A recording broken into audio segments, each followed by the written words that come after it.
গল্পের নাম বধূ কোন আলো লাগলো চোখে। দ্বিতীয় পরিচ্ছেদ। কলমে ইশরাত ইতি। গল্পের প্রথম পর্ব। জংলি ছাপার ইউনিফর্মটা জবজবে হয়েছে লাল রক্তে। বলিষ্ঠ শরীরটা ধ্বংসস্তূপের কাছেই পড়ে আছে। কালি ঝুলি আর রক্তে মাখা মুখটা তাকিয়ে আছে অসহায়ের মতো, ওই দৃষ্টিতে প্রাণ নেই, আছে অসহায়ত্ব। একজন বীর যোদ্ধাও অসহায় হয়। অবশ্যই হয়। রক্তাক্ত হাতটা বাড়িয়ে সে অস্ফুটে আর্তনাদ করতে থাকে, তাজওয়ার প্লিজ সেভ মি। সে আমাকে কখনো ক্ষমা করবে না। সে মরে যাবে আমার কিছু হলে।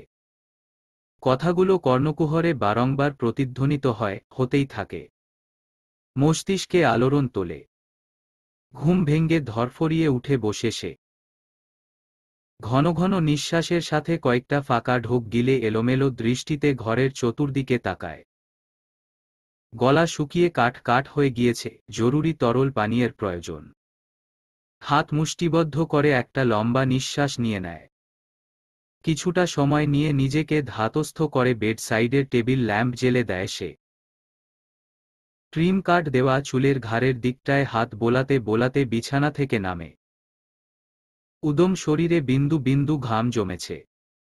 ওই দুঃস্বপ্নটা যখনই আসে তখনই এমন বিদঘুটে অবস্থা হয় তার। এসির মধ্যেও ঘামতে থাকে। পুরুষালী লোমশ চওড়া উদম বুকটাকে ঢাকার জন্য হাত বাড়িয়ে বিছানার ওপর ফেলে রাখা ধূসর রঙের শার্টটা উঠিয়ে নেয়। লম্বা চওড়া সুগঠিত পা দুটো ঘরে পড়ার চপ্পলে ঢুকিয়ে নিয়ে সোজা হেঁটে ঘরের উত্তর পাশের কোণে অবস্থানরত সেন্টার টেবিলের ওপর থেকে পানির বোতলটা উঠিয়ে পানি খেয়ে নেয়। বোতলটা খালি করে পুনরায় এসে বিছানায় পাশ ফিরে শুয়ে পড়ে সে। তারপর অক্ষি পল্লব প্রশস্ত করে খানিকটা ভীত চোখে তাকিয়ে থাকে খোলা জানালার দিকে। খুব সম্ভবত ফজরের আজানের সময় হয়ে এসেছে। সময়টা ফাল্গুনের শুরু। জানালার পর্দার ফাঁক গলিয়ে হিমেল হাওয়া ফুলদানির কৃত্রিম ফুলগুলোকে সমান তালে নাচিয়ে যাচ্ছে। তার দৃষ্টি ফেরে না জানালা থেকে, বিবশ হয়ে শুয়ে থাকে সে, মস্তিষ্কে অনবরত কারো ভারী কণ্ঠস্বর দামামা বাজিয়ে যাচ্ছে, আমাকে বাঁচিয়ে নাও তাজওয়ার। আমি বাঁচতে চাই। কাউকে কথা দিয়েছি। প্লিজ প্লিজ প্লিজ এই মুহূর্তে শেষ হয়ে যাস না প্লিজ। মানবসৃষ্ট যন্ত্রটা তার মালকিনের অনুরোধ রাখে না। বিষণ্ণ ভঙ্গিতে নিজের ল্যাপটপের দিকে তাকিয়ে একটা লম্বা নিঃশ্বাস ফেলে ইনায়া। মেজাজ তার আকাশ ছুঁয়েছে। চার্জটা এখনই শেষ হতে হলো। এখন কি করবে সে? হাতে যে আর মাত্র কয়েক ঘন্টা সময় আছে। এর মাঝে অ্যাসাইনমেন্ট সম্পন্ন করে ক্লাসের গ্রুপটাতে সাবমিট করতে হবে, নয়তো আজ প্রফেসর বাড়ি ইনায়াকে ছাড়বে না।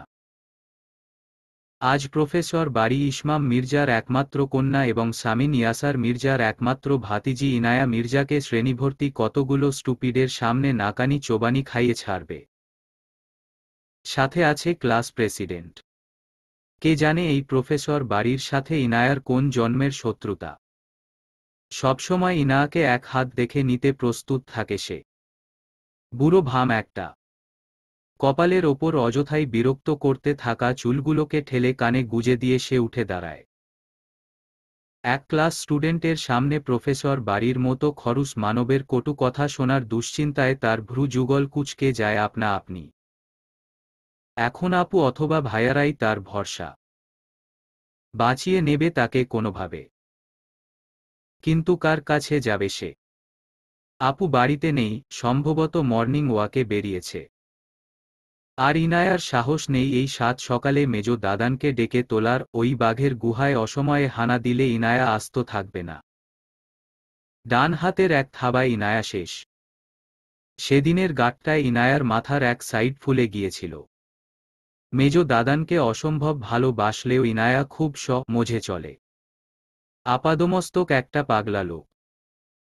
2 মিনিটে স্টাডি টেবিলের ওপর ছড়িয়ে ছিটিয়ে রাখা পূর্ববর্তী অ্যাসাইনমেন্টের হার্ডকপি গুলো সযত্নে হাতে তুলে নিয়ে লম্বা লম্বা পা ফেলে ঘর থেকে বেরোয়।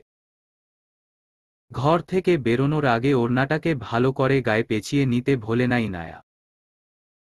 মাম্মা যদি দেখে ওড়না ছাড়া ভাইয়াদের সামনে গিয়েছে তাহলে কান ছিঁড়ে নেবে একেবারেই। ঘরের বাইরে পা রেখে এদিক ওদিক তাকিয়ে দেখে দোতলার লিভিং রুম একেবারেই ফাঁকা। প্রতিদিন ভোরের এই সময়টিতে পাপা, বড় বাবা, মেজ বাবা লিভিং রুমে বসে ভোরের হেডলাইনগুলো দেখতে দেখতে চা পান করে। আজ কেউ নেই। ইনায়া দ্রুত পায়ে হেঁটে একে একে মাম্মা, পাপা, বড় বাবা, বড় মা, মেজ বাবা, মেজ মায়ের ঘর অতিক্রম করে দোতলার পূর্ব পাশের সবথেকে কোণের ঘরের সামনে গিয়ে দাঁড়ায়। সবসময়ের মতো দরজা খোলা। অভদ্রতা জেনেও ইনায়া দরজায় টোকা দেওয়ার প্রয়োজন বোধ করে না। খামখেয়ালি দরজা ঠেলে হুড়মুড় করে ঢুকে পড়ে ঘরে, সবসময়ের মতো। গালে কড়া মিঠা রোদ লাগতেই বিরক্তিতে কপাল কুঁচকে ফেলে সে। সূর্যের প্রখরতা বড্ড জ্বালাচ্ছে বুজে থাকা দুটো চোখের পাতাকে, তবুও সে চোখ খুলে তাকানোর কোনো তারা দেখায় না। এই কোণার ঘরটাতেই সম্ভবত সূর্যের আলো সবথেকে প্রথমে পৌঁছায়।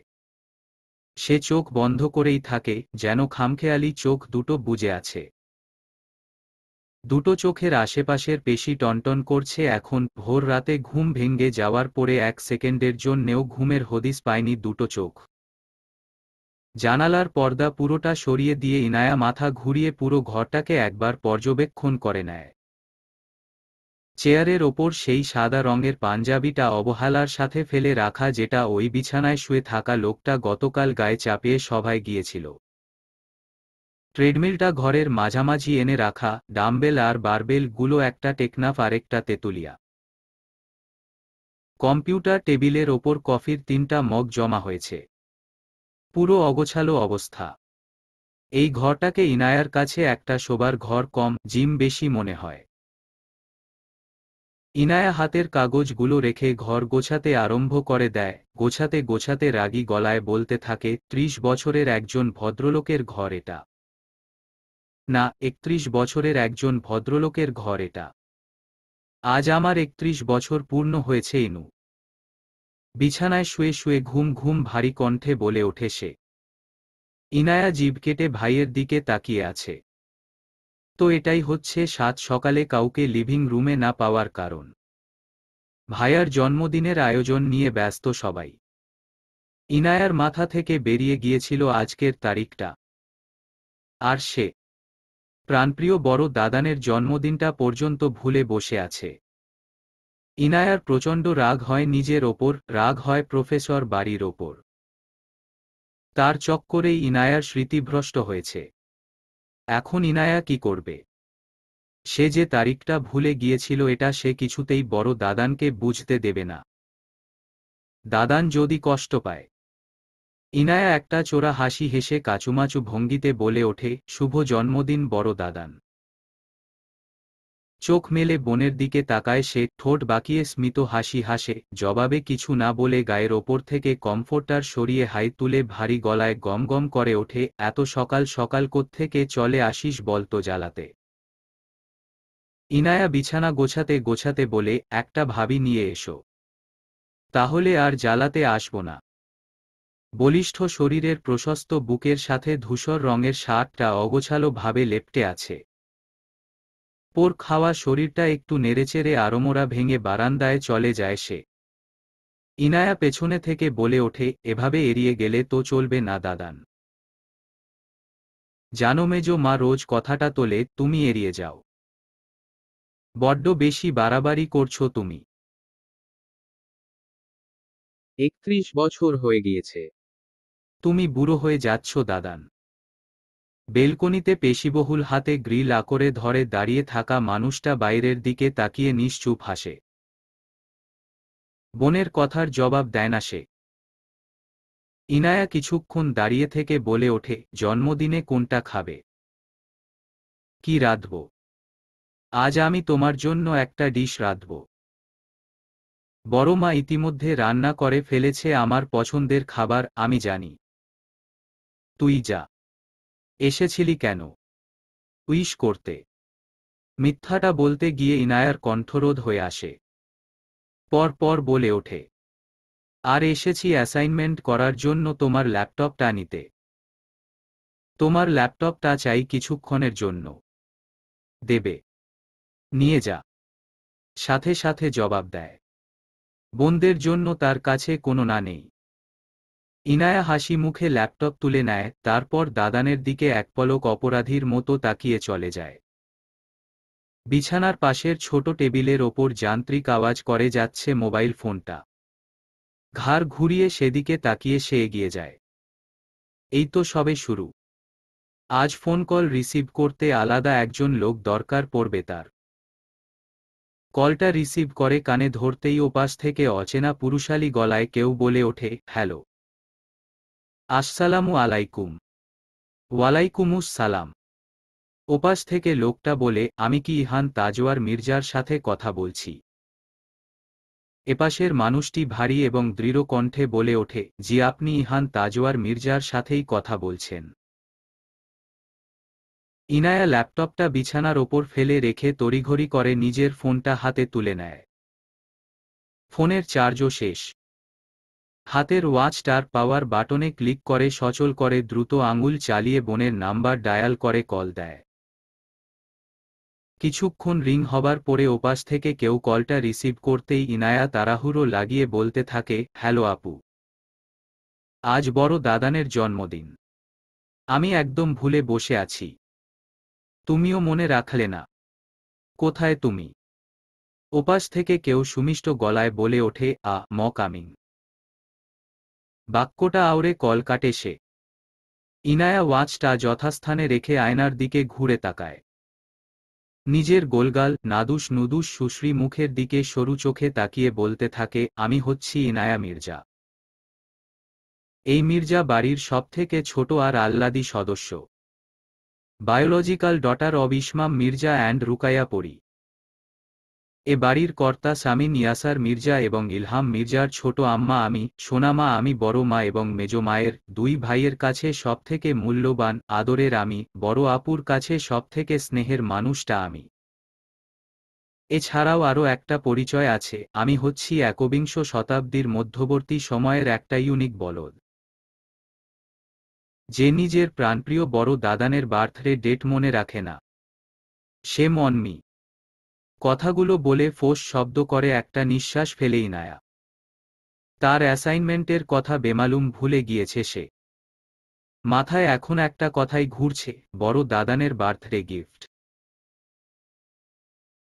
সরকারি মহিলা কলেজ রোড থেকে থানা পর্যন্ত একবার চক্কর কেটে হাতের প্যাকেট থেকে ব্রেডগুলো রাস্তার ক্ষুধার্ত জীর্ণ শীর্ণ কুকুরগুলোর সামনে রেখে দু হাত পিছিয়ে গিয়ে তৃপ্তি নিয়ে দেখতে থাকে কুকুরগুলোর খাওয়া। এক হাত নেভি ব্লু রঙের হুডির পকেটে, অন্য হাতে মাথায় হাত বুলিয়ে ক্যাপ তুলে দেয় মাথায়। কুকুরগুলো আরাম করে খাচ্ছে, বেশ লম্বা একটা শ্বাস ফেলে সে তা দেখে। যে দেশের দুর্নীতিবাজ সরকারের পাল্লায় পড়ে মানুষগুলোই ঠিকমতো খেতে পারছে না, সে দেশের অবলা প্রাণীগুলোর কথা আর কে ভাববে? থানা চত্বরের সামনের চা কফির শপের সামনে দাঁড়িয়ে দুজন কনস্টেবল তীক্ষ্ণ দৃষ্টিতে দূরে পুরুষালী বেশভূষায় টানটান হয়ে দাঁড়িয়ে থাকা উজ্জ্বল শ্যামবর্ণের সুন্দরী তরুণীকে দেখতে থাকে। এই মুখশ্রীটা তাদের কাছে পরিচিত। ইদানিং সাত সকালে জগিং স্যুট পরে এখানে এসে পথের অবলা প্রাণীদের খাবার দিয়ে যায়, গলায় ঝোলানো থাকে দামি ক্যামেরা। সাথে করে নিয়ে আসে একটা গোলাপি রঙের স্কুটি। মেয়েটিকে বড়লোকের মেয়ে মনে হয় দেখলে। কনস্টেবল দুজনে থানায় নতুন। এই শহরের কোনো স্থানই যেখানে চেনে না সেখানে এই তরুণীরা পরিচয় তারা জানবে কি করে? পাশে এসে দাঁড়ায় থানার আরও একজন কনস্টেবল। কিন্তু সে পুরনো, বিগত 18 বছর ধরেই এই থানায়। নতুন দুজনের দৃষ্টি অনুসরণ করে থানা চত্বরের সামনের রাস্তায় দাঁড়িয়ে থাকা তরুণীকে অবলোকন করে তার কলিগদের বলে ওঠে, জানো একে? কনস্টেবল দুজন মাথা নাড়ায়। পুরনো কনস্টেবল বলে ওঠে, সামিন ইয়াসার মির্জাকে চেনো? দুজনে মাথা নাড়ায়। পুরনো বয়োজ্যেষ্ঠ কনস্টেবল বলে, এ হচ্ছে সামিন ইয়াসার মির্জার কন্যা। এর বাবার সাথে বেশ কয়েকবার দেখেছি একে। নতুন কনস্টেবল দুজনের চোয়াল ঝুলে যায়, তৎক্ষণাৎ মাথা ঘুরিয়ে তরুণীকে দেখবে বলে তাকায়। ততক্ষণে তরুণী স্কুটি স্টার্ট করে রাস্তার ধুলো উড়িয়ে হাওয়ায় মিলিয়ে গিয়েছে। উন্মুক্ত চওড়া শরীরটা আয়নার সামনে দাঁড়িয়ে ডানে বায়ে ঘোরাতেই চোখে পড়ে বুকের নিচের কুৎসিত দগদগে দাগটা। একই রকমের একটি দাগ তার ডান বাহুতে রয়েছে। দুটোই গুলির দাগ। এই দুটি তার 3 বছরের ডিফেন্স জীবনের স্মৃতিকে সবসময় তাজা রাখে, কখনো ভুলতে দেয় না তাকে এক মুহূর্তের জন্য। ইহান তাজওয়ার নিজের প্রতিবিম্বের দিকে তাকিয়ে, ক্যারিয়ার পাল্টেছে, জীবন যাপন করার ধরন পাল্টেছে, স্বভাব পাল্টেছে। শুধু পাল্টাতে পারেনি চুলের স্টাইল। ওটা এখনো সেভাবেই ছেঁটে ফেলে। যে কোনো আগন্তুক দেখে প্রথমেই জিজ্ঞেস করে, ভাইয়া আপনি কি ডিফেন্সের কেউ? ইহান তোয়ালে দিয়ে মাথা মুছে ঘাড় ঘুরিয়ে বিছানার দিকে তাকাতেই মুচকি হাসে। বিছানার ওপর একটা নতুন পাঞ্জাবি রাখা। এটা বড় মায়ের কাজ। প্রতি বছর জন্মদিনের এই দিনটা ইহানের শুরু হয় তার বড় মা অদ্রিতা আলোর দেওয়া একটা সুতির পাঞ্জাবি পরে। এটা যেন একটা নিয়ম হয়ে দাঁড়িয়েছে বড় মায়ের। ইহান হাত বাড়িয়ে পাঞ্জাবিটা তুলে নেয়। পাঞ্জাবিটা ধরতেই সে টের পায় কতটা স্নেহ মিশে আছে বড় মায়ের এই পাঞ্জাবিটাতে। পাঞ্জাবিটার রং অফ হোয়াইট। গায়ে চাপিয়ে ইহান তাজওয়ার মির্জা আয়নায় নিজেকে দেখে। তার দানবীয় শরীরে মানিয়েছে বেশ। পাঞ্জাবির কলারের কাজটা ঠিক করে ফোঁস শব্দে নিঃশ্বাস ফেলে ইহান তাজওয়ার মির্জা সময় দেখে। সকাল 7:30। এতক্ষণে বাড়ির সবাই নিশ্চয়ই সব আয়োজন শুরু করে দিয়েছে। সে দেরি না করে ঘর থেকে বের হয়। দ্রুত পায়ে হেঁটে চলে যায় নিচতলার লিভিং রুমে। বড় বাবা ইহান সামনের দিকে এগোচ্ছে। তার দিকেই পিঠ দিয়ে ডিভানে বসে চা খাচ্ছিল এ বাড়ির কর্তা সামিন ইয়াসার মির্জা। সম্পর্কে সে ইহান তাজওয়ার মির্জার বড় চাচা। ছেলের কণ্ঠস্বর কানে যেতেই মাথা তুলে তাকায় সে, উঠে দাঁড়িয়ে ঘুরে তাকায়। তার পাশেই এসে দাঁড়ায় এই মির্জা বাড়ির আরও দুজন কর্তা। একজন ইহান তাজওয়ার মির্জার বাবা ইলহাম মির্জা এবং আরেকজন তার ছোট চাচা ইসমাম মির্জা। ইহান তাজওয়ার 3 ভাইকে দেখতে দেখতে তার চোখ জুড়ায়, সাথে তার হৃদয়ে খানিকটা ব্যথিত হয়। সন্তানের কাছে সবথেকে কষ্টের বিষয় হচ্ছে চোখের সামনে বাবাকে বৃদ্ধ হতে দেখা। ইহানও দেখছে তার বাবারা সময়ের সাথে পাল্লা দিয়ে নিজেদের বয়স বাড়িয়ে চলেছে। কত বদলেছে সবাই। ইহানের 3 জন হ্যান্ডসাম বাবার হাতে গোনা কয়েকটা চুল কালো রয়ে গিয়েছে, কিন্তু তারা এখনো শরীরে এই মির্জা বংশের আভিজাত্য ধরে রেখেছে। এখনো বেশ শক্তিশালী এবং বলিষ্ঠ। সামিন ইয়াসার তার ভাইপোর দিকে তাকিয়ে একটা নির্মল হাসি দেয়। ইহান তার জন্মদিনের উপহার পেয়ে যায়। এত বছরে সবকিছু বদলে গেলেও বদলায়নি ইয়াসার মির্জার ওই ভুবন ভোলানোর নির্মল হাসি। ইহান এগিয়ে গিয়ে বড় বাবার সাথে কোলাকুলি করে। সামিন ইয়াসার ছেলেকে আন্তরিকতার সাথে ঝাপটে ধরে পিঠে চাপড় মেরে বলে, জীবনে সব কিছু শুভ হোক তোমার বাবা। শুভ জন্মদিন। ইহান মির্জা একে একে তার বাবা এবং ছোট বাবার সাথে কোলাকুলি করে। ছেলেকে দোয়া ও শুভেচ্ছা জানিয়ে বুকে টেনে নেয় ইলহাম মির্জা এবং ইসমাম মির্জা। ইহান আশেপাশে তাকায়। তারপর বলে, মা জননীরা কোথায় আমার? এখানে। রান্নাঘর থেকে একে একে বেরিয়ে আসে এ বাড়ির 3 জন গিন্নি। এ বাড়ির বড় বউ আলো, মেজ বউ ঋতু এবং ছোট বউ পরি। ইহান তাজওয়ার মির্জা ঘুরে তাকায়। তার 3 মায়ের দিকে তাকিয়ে বিনয় নয়ে যায়, দ্রুত পায়ে এগিয়ে যায় বড় মায়ের কাছে। আলো বড় ছেলেকে আগলে ধরে, দুচোখ চকচক করছে তার। ইহান নয়ে যায়। অদ্রিতা আলো ইহানের কপালে চুমু এঁকে দিয়ে বলে, মাশাআল্লাহ বাবা। পাঞ্জাবিটাতে ভীষণ মানিয়েছে তোমাকে, তুমি নিঃসন্দেহে তোমার বাবা চাচাদের থেকেও সুদর্শন, সুপুরুষ। ইহান মির্জা ম্লান হেসে বড় মায়ের স্নেহমাখা হাত দুটো আগলে নিয়ে চুমু খায়, এগিয়ে যায় মায়ের কাছে, পরপর এগিয়ে যায় ছোট মায়ের কাছে। আজকের দিনটা বিশেষ সবার কাছে। কেননা আজ ইহান তাজওয়ার মির্জা নিজের কমফোর্ট জোন থেকে বেরিয়ে এসে পরিবারের সবার সাথে একটু কথা বলে, নয়তো ইহান তাজওয়ার মির্জা স্বল্পভাষী, গম্ভীর। শুধু বোন দুটোর বেলাতে সে খানিকটা ব্যতিক্রম। খাবার টেবিলে খাবার সাজিয়েছে মির্জা বাড়ির গিন্নিরা।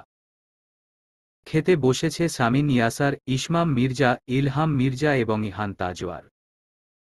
ছেলের সামনে এক বাটি ক্ষীর রেখে আলো বলতে থাকে, আমি খাইয়ে দেব বাবা।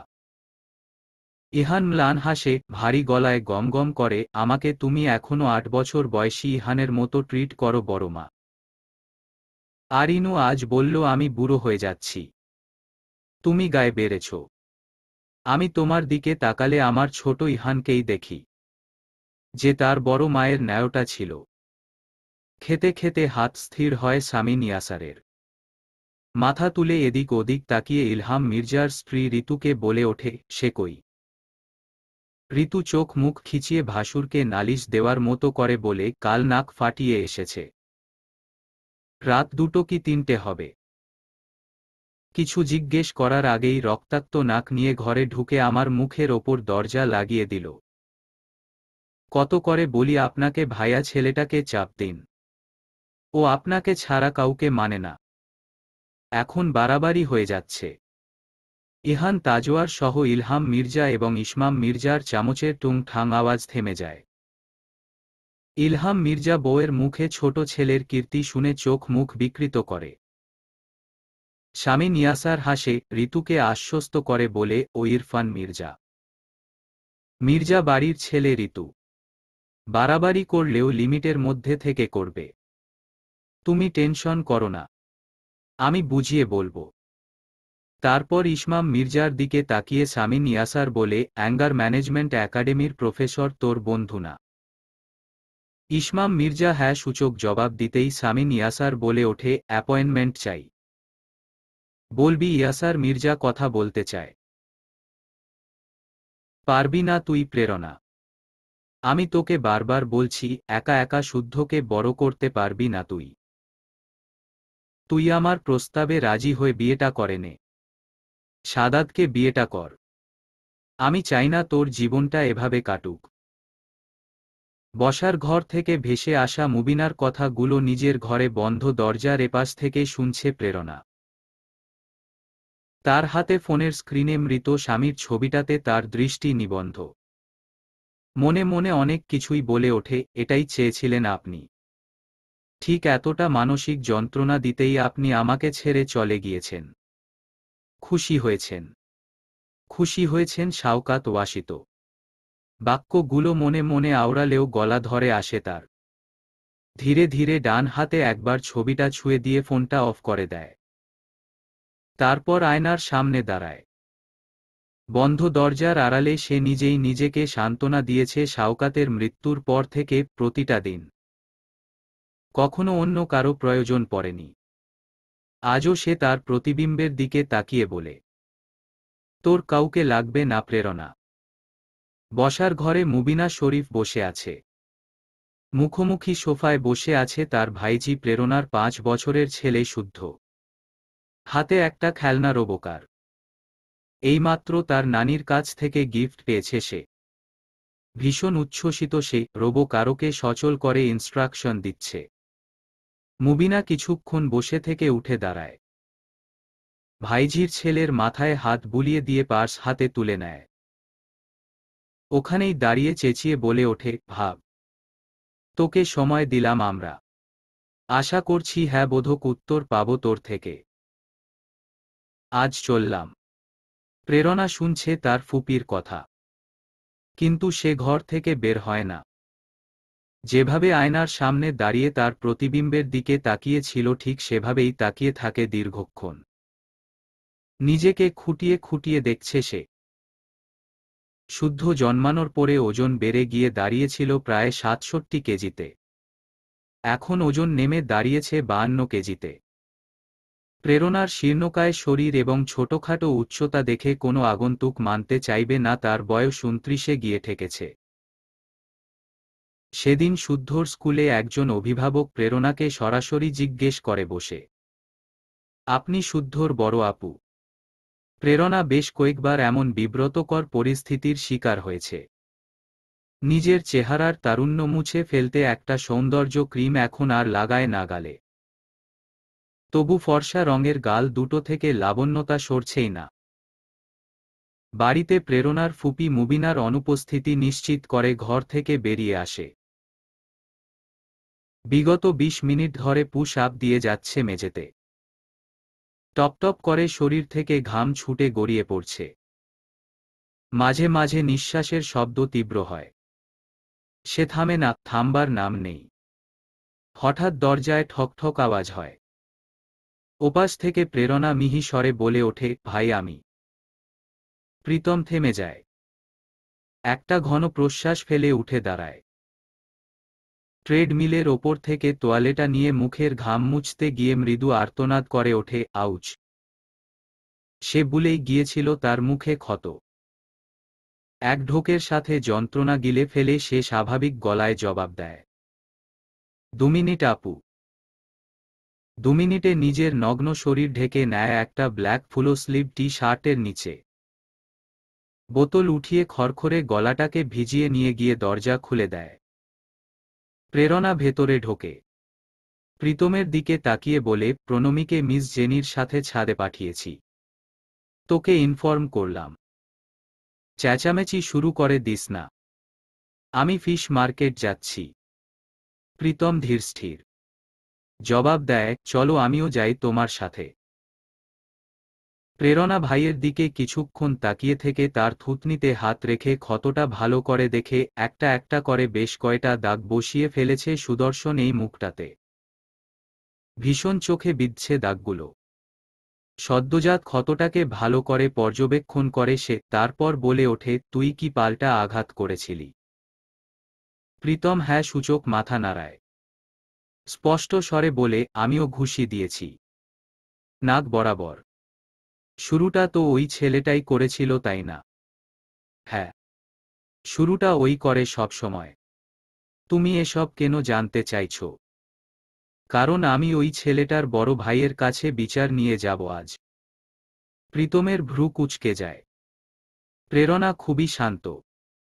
বোনের মুখের দিকে তাকিয়ে প্রীতম বলে ওঠে, তুমি যাবে? ইহান তাজওয়ার মির্জার কাছে। কণ্ঠে দৃঢ়তা নিয়ে প্রেরণা বলে, হ্যাঁ। ইহান তাজওয়ার মির্জার কাছে। কালো রঙের মার্সিডিজটা রাস্তার মাঝখানে আড়াআড়ি ভাবে দাঁড়িয়ে আছে। তাতে হেলান দিয়ে দাঁড়ানো একজন সুদর্শন তরুণ। এক পায়ের হাঁটু খানিকটা ভাঁজ করে গাড়িতেই ঠেকিয়ে রেখেছে সে। সাদা রঙের টি শার্টের ওপর ব্লু ডেনিম জ্যাকেট চাপিয়েছে। পায়ে তার একজোড়া ঝকমারি কেডস। চোখে আছে রে-ব্যান সানগ্লাস। তর্জনীতে গাড়ির চাবি নিয়ে চক্রের মতো ঘোরাচ্ছে, সামনের দিকে দৃষ্টি স্থির তার। গোলাপি রঙের স্কুটিটা তড়িৎবেগে ছুটতে ছুটতে আসছিল যদিও, তবে ঠিক তরুণের সামনে এসেই কায়দা করে ব্রেক কষে। তরুণী নিরুদ্বেগ। সামনে দাঁড়িয়ে থাকা সুঠামদেহী সুদর্শন তরুণ একটা বাঁকা হাসি হেসে চোখ থেকে খুলে ফেলে সানগ্লাস, সামনের স্কুটিতে সুস্থির হয়ে থাকা তরুণীকে উদ্দেশ্য করে বলে ওঠে, ইনশিরাহ বিনতে সামিন। ইনশিরাহ অবিচল তাকিয়ে আছে। তরুণ বলতে থাকে, sorry for being late. It's okay. এখন পথ ছাড়ো। আমার যেতে হবে সাইম। নিচুস্বরে বলে ওঠে ইনশিরাহ। কিসের তারা? সাইম নামের তরুণ ভ্রু নাচিয়ে জানতে চায়। বড় দাদানের বার্থডে আজ। আমার সম্বন্ধীর আজ বার্থডে। প্লিজ আমার পক্ষ থেকে উইশ করে দিও। ইনশিরাহ মুখ বিকৃত করে ঘাড় কাত করে। তারপর বরফ ঠান্ডা গলায় বলে, কি বলবো? দাদান, তোমাদের রাইভাল পার্টির সাগর ভূঁইয়ার ছোট পুত্র সাইম ভূঁইয়া তোমাকে বার্থডে উইশ করেছে। এটা। সাইম হাসে। তারপর বলে, সাহস হলে বলে দিও। আমার তো সে সাহস আছে। তোমার কি সাহস আছে আমার এই সাহস দেখার? সাইম তাকিয়ে ইনশিরার দিকে। তারপর দৃঢ়ভাবে বলে, নয়তো ৬টা বছর লেগে থাকতাম না তোমার পেছনে। ইনশিরার মুখভঙ্গি মুহূর্তেই পাল্টে যায়। আগের সে কঠিন খোলস ভেঙে বেরিয়ে বলে, বুঝেছি, খুব সাহসী আপনি। সময় হলে বাকিটা দেখব। এখন সরুন। যেতে হবে। সত্যিই চলে যাবে? ২ মিনিট সময় দেবে না আমাকে? না। এটা লেট লতিফের শাস্তি। তার তুমি মাস্ক পরো। আমাদের দুজনকে এভাবে দেখলে তৃতীয় বিশ্বযুদ্ধ লেগে যাবে। কথাটা বলেই ইনশিরাহ নিজের হেলমেট পরে স্কুটি স্টার্ট দেয়। সাইমের দিকে তাকিয়ে বলে, bye. I will call you later. যে গতিতে এসেছিল ঠিক একই গতিতে স্কুটি নিয়ে ছুটতে থাকে। অটল হয়ে দাঁড়িয়ে সেদিকে তাকিয়ে থাকে সাইম, তারপর হঠাৎ এক রহস্যময় হাসি দিয়ে গাড়িতে উঠে বসে। সকালের নাস্তার টেবিলেই এ বাড়ির অর্ধেক গুরুত্বপূর্ণ আলাপ আলোচনা করা হয়। নিয়মানুযায়ী আজও হচ্ছে। ঋতু বেশ কিছুক্ষণ ধরে উসখুস করে যাচ্ছে স্বামী, ভাসুর, দেবরের সামনে জরুরি কথাটা তোলার। আজ দিনটাও ভালো। সবাই ফুরফুরে মেজাজে আছে, বিশেষ করে বড় ছেলে তার। এই একটা দিনে ইহান তাজওয়ার মির্জা তাড়াহুড়ো দেখায় না কোনো। স্বামী নিয়াসার ভাইদের সাথে পারিবারিক ব্যবসা সংক্রান্ত জরুরি আলোচনা করছে। বরাবরের মতো তার ছোট ভাই ইসমাম উদাসীন এসব ব্যাপারে, সে কোশ্চিনকালেও পারিবারিক ব্যবসাতে নাক গলায়নি। সবসময় নিজের পছন্দের পেশাকেই প্রাধান্য দিয়ে এসেছে। ইসমাম মির্জা বর্তমানে একটি প্রাইভেট ইউনিভার্সিটির লেকচারার হিসেবে আছেন। মেজো যাকে উসখুস করতে দেখে আলো কৌতূহলী হয়ে জিজ্ঞেস করে, কিছু বলবে নাকি ঋতু? বাড়ির পুরুষরা সবাই কথা বন্ধ করে ঋতুর দিকে তাকায়। ইহান মায়ের দিকে জিজ্ঞাসু দৃষ্টিতে তাকিয়ে আছে। ঋতু ছেলের দিকে একপলক দৃষ্টি ফেলে সবাইকে উদ্দেশ্য করে বলে, ইহানের জন্য একটা মেয়ে দেখেছি আমি আর পড়ি। পরীর কলিগের মেয়ে। মেয়ে ডাক্তারি পড়ছে। কথাটা ঋতুকে শেষ করতে না দিয়েই ইহান গুরুগম্ভীর স্বরে বলে ওঠে, মাম্মা। সাথে সাথে পরী ইহানকে ধমকে ওঠে, তুই চুপ কর। চুপ করে বস। ইহান চুপ হয়ে যায়। ঋতু তার অসম্পূর্ণ কথা শুরু করতে নিলে ইলহাম মির্জা ঋতুকে থামিয়ে দিয়ে বলে, ছেলে যখন সময় চাচ্ছে একটু তাকে সময় দিই। ইলহাম মুখ থেকে কথাটা বের করে মাটিতে ফেলতে পারলেন না। অদ্রিতা আলো বলে ওঠে, ৩১ বছর হয়ে গেল। আর কত সময় দেব ওকে ভাইয়া? পরে দেখা যাবে হুট করে ওর বড় চাচার মতো কাউকে তুলে এনে বিয়ে করে নিল। স্বামী নিয়াসার মাত্রই পারিবারিক আলোচনা শুনতে শুনতে কফির মগে চুমুক বসিয়েছে। স্ত্রীর কথাতে বিষম খেয়ে কাশতে থাকে অনবরত। ঋতু এক গ্লাস পানি ঢেলে এগিয়ে দেয় ভাসুরের হাতে। স্বামীন পানিটুকু গলায় ঢেলে ধাতস্থ হয়, অক্ষিপল্লব প্রশস্ত করে স্ত্রীর মুখের দিকে তাকিয়ে আছে। আলো ধীরস্থির দাঁড়ানো, ভাবলেশহীন মুখে। পরিবেশটা কেমন গুমোট হয়ে ওঠে, এরই মাঝে পরিমুখে শাড়ির আঁচল চেপে মৃদু হেসে ওঠে। সামনে তার দুজন ভাসুর বসে খাচ্ছে, সেদিকে তার খেয়াল ছিল না। ইসমাম মাথা তুলে স্ত্রীর দিকে তাকায়। তার ভ্রু যুগল গুটিয়ে মাঝখানে এসেছে। শ্বাস ফেলে মনে মনে আওড়ায়, একটুও বদলালো না এত বছরেও। স্বামীর কঠিন দৃষ্টি দেখে পরি হাসি থামিয়ে চুপ হয়ে যায়। ইলহাম বড় ভাবির বিরোধিতা করে, ভাবি ওটা আমার ছোট ছেলে ইরফান মির্জাকে নিয়ে যদি বলতে তবে মেনে নিতাম। ইহান তাজওয়ার চেয়ার ঠেলে উঠে দাঁড়ায়। আলো করা গলায় ছেলেকে বলে, উঠছ কেন? বসো। মেয়ের ছবি দেখবে তুমি? বড় মা। তারা আছে। ছেলেগুলো অপেক্ষা করছে আমার। আজ তাড়াতাড়ি ফিরব। ইহান সবার মুখের দিকে একপলক তাকিয়ে ঘুরে দাঁড়ায়। তারপর পাঞ্জাবির হাতা গুটিয়ে নিতে নিতে পরীকে উদ্দেশ্য করে বলে, ছোট মা। তুমি চেম্বারে বসবে তো? চলো আমি পৌঁছে দিচ্ছি। নিজের ওয়ালেট আনতে দোতলায় ওঠে ইহান। ছেলে প্রস্থান করলে একে একে খাবার টেবিল ছেড়ে উঠে দাঁড়ায় ইসমাম মির্জা এবং ইলহাম মির্জা। ঋতু আর পরী তাদের স্বামীদের অনুসরণ করে পা বাড়ায় শোবার ঘরের দিকে। বাড়ি থেকে বের হবার আগে স্বামীর এটা ওটা টুকটাক জিনিসপত্র এগিয়ে দেওয়াটা নিয়ম বানিয়ে রেখেছে এই মির্জা বাড়ির বউয়েরা। খাবার টেবিলে বাকি রইল স্বামী নিয়াসার মির্জা এবং তার সহধর্মিণী অদ্রিতা আলো। দুজন দুজনের দিকে তাকিয়ে আছে। আলোর মুখভঙ্গি শান্ত, সামিনেরও তাই। কয়েক মুহূর্ত তাকিয়ে থেকে সে স্ত্রীকে গম্ভীরস্বরে বলে, ছেলে মেয়েগুলোর সামনে পুরনো কথা না টানলেই হয় না।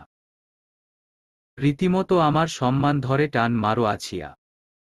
আলো অবিচল অচপল কণ্ঠে বলে, আজ থেকে ২৬ বছর আগে কাজটা করার সময় এসব কথা মাথায় আনা উচিত ছিল।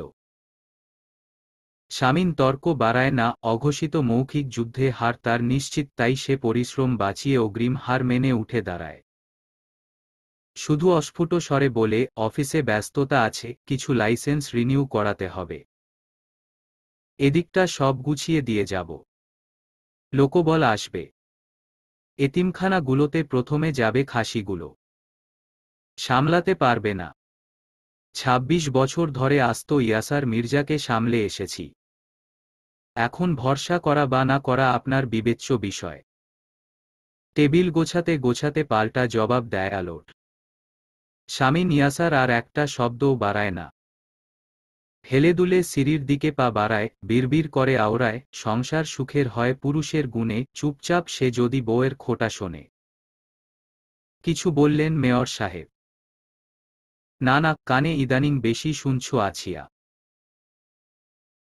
৫৮ বছর ধরে অনমনীয় আভিজাত্য নিয়ে টান টান হয়ে দাঁড়িয়ে থাকা শান্তিনীরের গেটের সামনে এসেই স্কুটির ব্রেক কষে ইনশিরা। গেট দারোয়ান আসাদ ছুটে এসে লোহার গেটটাকে একপাশে সরিয়ে দেয়। ইনশিরা স্কুটি নিয়ে ভেতরে ঢোকে। ধবধবে সাদা রঙের এই ঝা চকচকে বাড়িটা সম্ভবত এই শহরের সবথেকে পুরনো দালান। এই শতাব্দীর মধ্যবর্তী সময়ে এরকম সাবেকি ডিজাইনের ডুপ্লেক্স বাড়ি কোথাও নেই। যদিও রেনোভেশনের পরে বাড়ির ডিজাইন কিছুটা বদলেছে, অবকাঠামো পরিবর্ধিত হয়েছে, তবুও খুব আলাদা লাগে।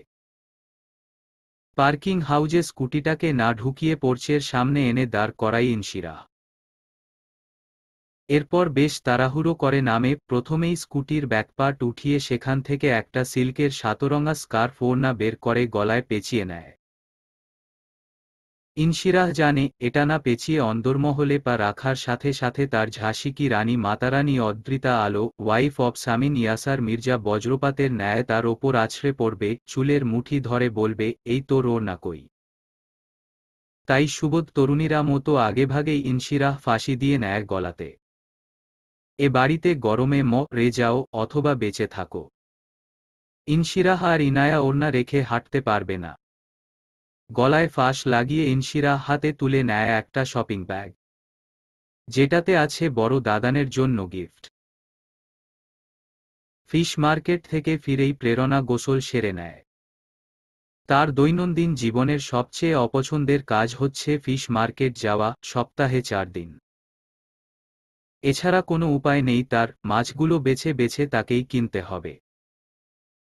স্টাফদের দিয়ে এসব হয় না। কোমল তনুতে বাথরোব জড়িয়ে ওয়াশরুম থেকে বেরিয়ে আসে প্রেরণা। আলমারির কাছে গিয়ে বেছে বেছে নীল সুতার কাজ করা অফ হোয়াইট শাড়িটা বের করে নিজেকে তৈরি করে ঘর থেকে বেরোয়। ডাইনিং টেবিলে শুদ্ধ বসে বসে ঝিমুচ্ছে। প্রেরণা তাড়াহুড়ো লাগিয়ে ছেলের কাছে এসে পিঠ রলে দিয়ে বলে, ঘুমায় না বাবাই। স্কুলের বাস এসে যাবে। শুদ্ধ নড়েচড়ে ওঠে। সাত সকালে নানি আসার পরে ঘুমটা কেটে গিয়েছিল। এখন আবারও ছোট ছোট চোখের পাতা ভারী হয়ে আসছে। আজ স্কুলে যেতে ইচ্ছে করছে না ৫ বছরের শুদ্ধের। পাছে মাম্মা বকুনি দেয় তাই মুখ ফুটে কিছু বলছেও না। তবে সে প্ল্যান করেছিল কথাটা মামা অথবা খালাম্নিকে বলবে। প্রেরণা যখন ছেলেকে তাড়া দিয়ে যাচ্ছে, তখনই পাশের ঘর থেকে শ্রুতিমধুর সুরে ভেসে আসে রবি ঠাকুরের গান। বধূ কোন আলো লাগলো চোখে, বুঝি দীপ্তি রূপে ছিলে সন্ধ্যালোকে। প্রেরণা মন্ত্রমুগ্ধ হয়ে শুনতে থাকে সে গান। আশেপাশে তাকিয়ে কিচেনে অবস্থানরত ৫০ঊর্ধ্ব মিস জেনিকে জিজ্ঞেস করে, আজ ছাদ থেকে জলদি ফিরল কেন মহারানী? গভর্নেস জেনেলিয়া কেক বানানোর প্রস্তুতি নিচ্ছিলেন। তার স্বভাবসুলভ মিহি স্বরে জবাব দেয়, অ্যাপার্টমেন্টের মালিকের ছেলে তার বন্ধুবান্ধব নিয়ে ছাদে চলে গিয়েছিল হঠাৎ। প্রেরণা শুদ্ধর মুখে এক চামচ কর্নফ্লেক্স তুলে দিয়ে বলে ওঠে, ওষুধটা সময় মতো খাইয়ে দেবেন ওকে। মিস জেনি ঘাড় কাত করে আশ্বস্ত করে প্রেরণাকে। সুন্দর হে, সুন্দর হে। বর্মাল্যখানি তব আনো বহে। অবগুণ্ঠন ছায়া ঘুচায় দিয়ে ফেরো লজ্জিত স্মিতমুখ শুভ আলোকে। বধূ কোন আলো লাগলো চোখে। প্রন্মী শ্বাস ফেলে, গলায় সুর উঠেছে শেষমেশ। স্বস্তিতে চোখের পলক ঝাপটায় হাসে মিষ্টি হাসি। দুদিনের সর্দি কাশিতে গলার অবস্থা হয়েছিল বেহাল। মিস জেনির জাদুর টোটকা গলায় পড়তেই গলা ঠিক হয়ে গিয়েছে। মিস জেনিকে একটা লম্বা ধন্যবাদ দিতে হবে। হাত বাড়িয়ে বিছানায় বালিশের নিচ থেকে হাতড়ে হাতড়ে ওয়াচটা তুলে নিয়ে সচল করতেই যন্ত্রটা প্রণমীকে সকালের সময় জানিয়ে দেয়। এখন সময় সকাল 8টা। প্রণমী বেড ধরে ধরে উঠে দাঁড়ায়। ছড়িটা কোথায় রেখেছে সে জানে না। হাত বাড়িয়ে বিছানা, বেড সাইড টেবিল সব হাতড়ে যাচ্ছে। মিস জেনিকে ডাকতে গিয়েও ডাকে না। ছড়িটা প্রণমীর ড্রেসিং টেবিলের ওপরেই রাখা ছিল। খুঁজে পেয়ে প্রণমী ম্লান হাসে। অস্ফুট স্বরে বলে ওঠে, অন্ধের লাঠি। শুদ্ধর স্কুল বাস প্রেরণাদের অ্যাপার্টমেন্টের সামনে এসে থামে। ঘড়ি ধরা সময় ঠিক 8:30। প্রেরণা ছেলেকে নিয়ে গেটের বাইরে 8:25 এসে দাঁড়িয়েছিল। গলায় ওয়াটার বোতল ঝুলানো, কাঁধে স্পাইডারম্যানের ছবি আঁকা নীল রঙের স্কুল ব্যাগ, ইউনিফর্মের রং সাদা এবং নেভি ব্লু প্যান্ট। চুলগুলো মাম্মা খুব সুন্দর করে সেট করে দিয়েছে। একেবারে পরিপাটি স্টুডেন্ট বেশে ভদ্রভাবে মায়ের হাত ধরে দাঁড়িয়ে আছে শুদ্ধ। সে ছাত্র, এবার প্লে 1-এর। 3 মাস হলো তার ছাত্রজীবন শুরু হয়েছে।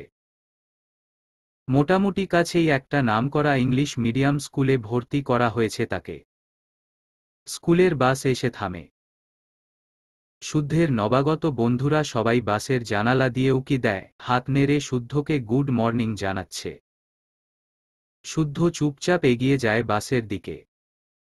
তাদের ক্লাস টিচার শুদ্ধকে তুলে নেয় বাসে। নিজের নির্দিষ্ট সিটে বসে জানালা দিয়ে মুখ বাড়িয়ে মাম্মাকে টাটা দেয় শুদ্ধ।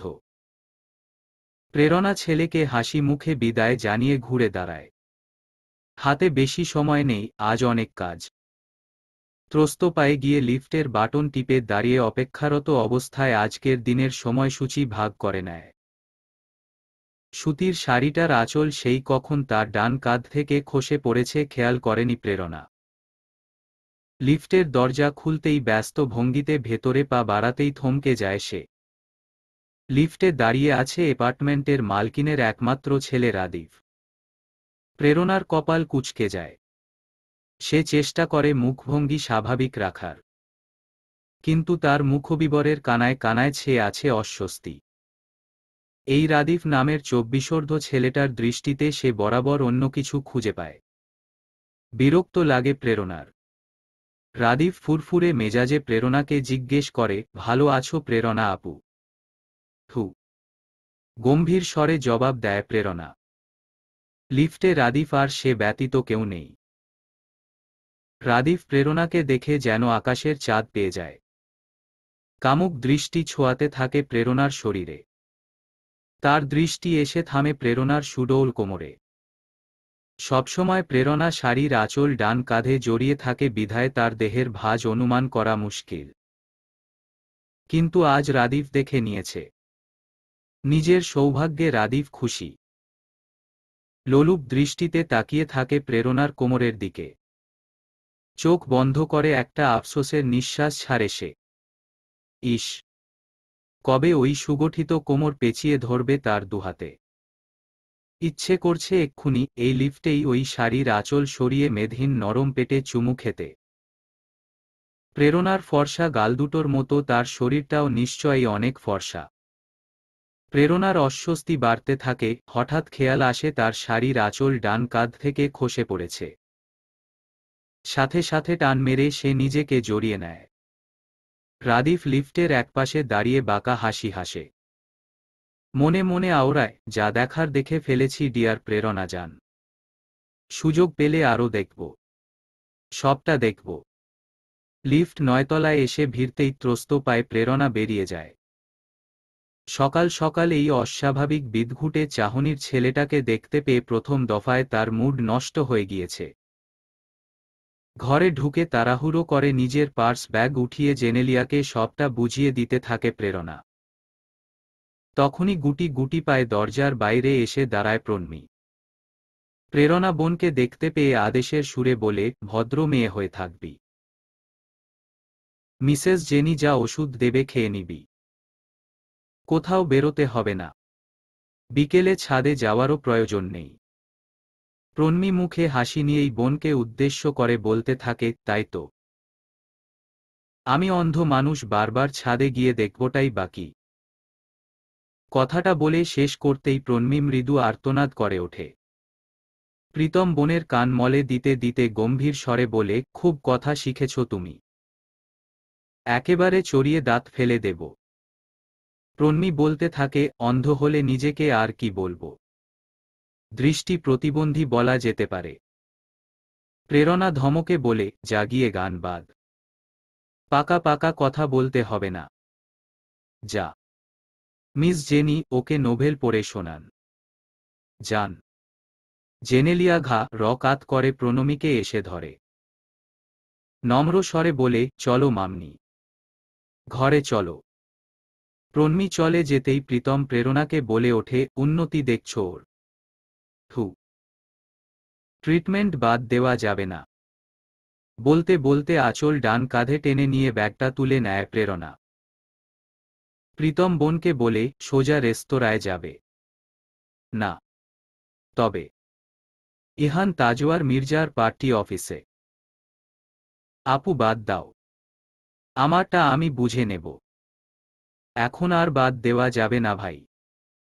দরকার পড়লে স্বামী নিয়াসার মির্জার কাছে যাব। প্রেরণা কথাটা শেষ করে দ্রুত পায়ে অ্যাপার্টমেন্টের সদর দরজার নিকটে যায়। প্রীতম তার বড় বোনকে চেনে। একবার যেটা মাথায় ঢুকে যায় তা করেই ছাড়বে এই জেদি মহিলা। সে দ্রুত নিজের শার্ট পাল্টে বোনের পিছু পিছু যায়। যদিও সে তার আপুকে চেনে, খুবই ঠান্ডা মাথার জেদি মেয়ে। সিন ক্রিয়েট করবে না। তবুও সে ভরসা করতে পারছে না। একজন নেতা শ্রেণীর মানুষের কাছে তার নিজেরই ছোট ভাইয়ের নামে নালিশ নিয়ে যাওয়াটা খুব সহজভাবে দেখবে না স্বামী নিয়াসার মির্জার ভাইপো ইহান তাজওয়ার মির্জা। কখনোই না। এক প্রকার লাফিয়ে প্রীতম প্রেরণার স্কুটারে উঠে বসে। প্রেরণা প্রীতমের দিকে তাকিয়ে বলে, তুই কোথায় যাচ্ছিস? তোকে তো প্রয়োজন নেই। আমি একা গিয়ে কথা বলবো। নাম। দরজায় টোকা দেওয়ার প্রয়োজন বোধ করল না ইনশিরা। হুড়মুড় করে ঢুকে পড়ল। শুভ্র পাঞ্জাবির ওপরে কোটি চাপে বোতামগুলো লাগিয়ে দিচ্ছিল ইহান, এক্ষুনি সে বেরোবে। পার্টি অফিস থেকে একটার পর একটা ফোন কল আসছে। আওয়াজ পেয়ে ইহান ঘুরে দাঁড়ায়, চোখ বড় বড় করে বোনের দিকে তাকিয়ে বলে ওঠে, কার নাক ফাটিয়ে এলি ইসি? ইনশিরা হাঁপাতে হাঁপাতে ভাইয়ের কম্পিউটার টেবিলের সামনের চেয়ারটা টেনে বসে। হাতের গিফট বক্সটা ভাইয়ের দিকে এগিয়ে দিয়ে বলে, শুভ জন্মদিন দাদান। আরও 100 বছর আমি তোমাকে উইশ করতে চাই। ইহান তাজওয়ার হেসে হাত বাড়িয়ে বক্সটা নেয়। নম্র স্বরে বলে, থ্যাংক ইউ সো মাচ। ইনশিরা সাথে সাথে উঠে দাঁড়ায়। দাদানকে সে অগাধ ভালোবাসলেও তার সাথে সে ইনায়ার মতো আহ্লাদ করতে পারে না। ইনশিরা কারো সাথেই আহ্লাদ করে কথা বলতে পারে না। নানুমনি এজন্য ইনশিরাহকে বলতো আলোর ফটোকপি, যার জিহ্বায় কোনো মধু নেই। গুছিয়ে দুটো কথাও বলতে জানে না। ভাইকে বিদায় জানিয়ে ঘর থেকে প্রস্থানের নিমিত্তে পা বাড়াতেই পেছনে থেকে ইহান ডেকে ওঠে, ইসি। ইনশিরাহ দাঁড়িয়ে যায়। ইহান বলে ওঠে, সাইম ভুঁইয়ার সাথে কাল ইউনিভার্সিটির সামনে দাঁড়িয়ে কথা বলেছিলি। ইনশিরাহ স্তম্ভিত, বাকরুদ্ধ, কিংকর্তব্যবিমূঢ়। ইহান তার লম্বা পা ফেলে বোনের মুখোমুখি দাঁড়ায়। ইনশিরাহ খুব ভালো করে চেনে বড় দাদানকে, খুব সহজে পড়ে ফেলে মানুষের মাইন্ড। তাই সে সাথে সাথে কপাল কুঁচকে কিছু একটা মনে করার ভান করে বলে ওঠে, সাইম ভুঁইয়া। ও হ্যাঁ। আসলে ক্যাম্পাসে একটা ঝামেলা হয়েছিল। ওর দলের একটা ছেলে ফার্স্ট ইয়ারের এক জুনিয়রকে টিজ করেছিল। সেটা নিয়েই ওকে ওয়ার্ন করেছি। খুব করে ওয়ার্ন করেছি। তরতর করে ঠোঁটের আগায় যা পেল বলে দিল ইনশিরা। তাকিয়ে আছে দাদানের দিকে। ইহানের চোখ দেখে মনে হলো সে বিশ্বাস করে নিয়েছে। ইনশিরার পা থেকে মাথা অবধি দেখে বলে ওঠে, হু, বুঝলাম। তবে ওর সাথে ফার্দার কোনো ঝামেলা বাঁধাবি না।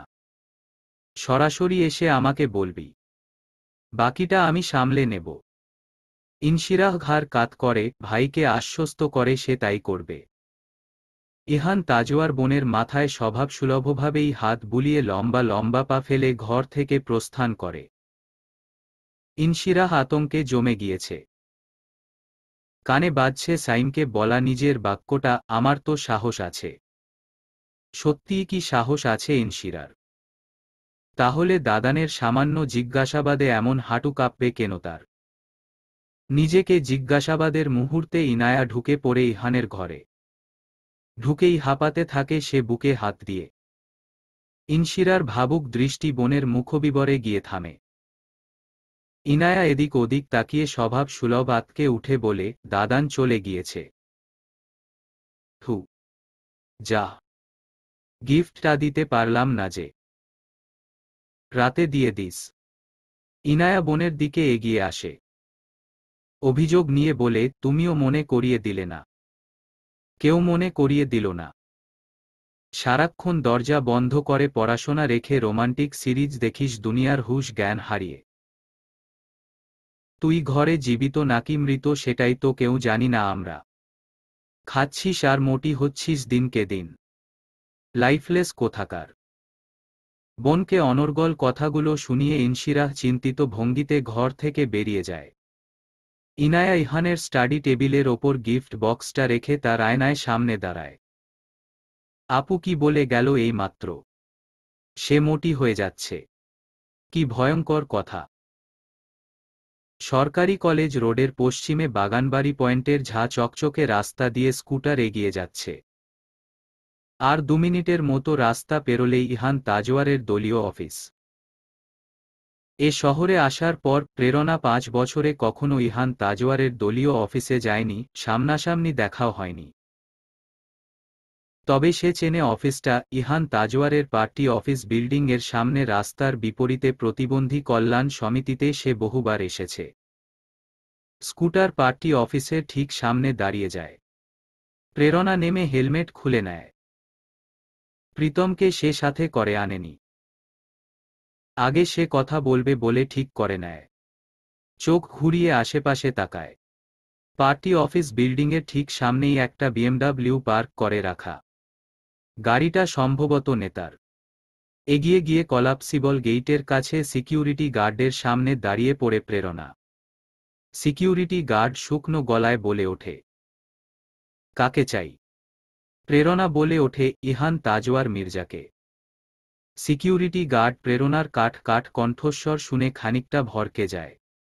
তারপর আমতা আমতা করে বলে ওঠে, কি দরকার? আপনি কি ইহান তাজওয়ার? আমার তো তাকে দরকারটা বলতে হবে।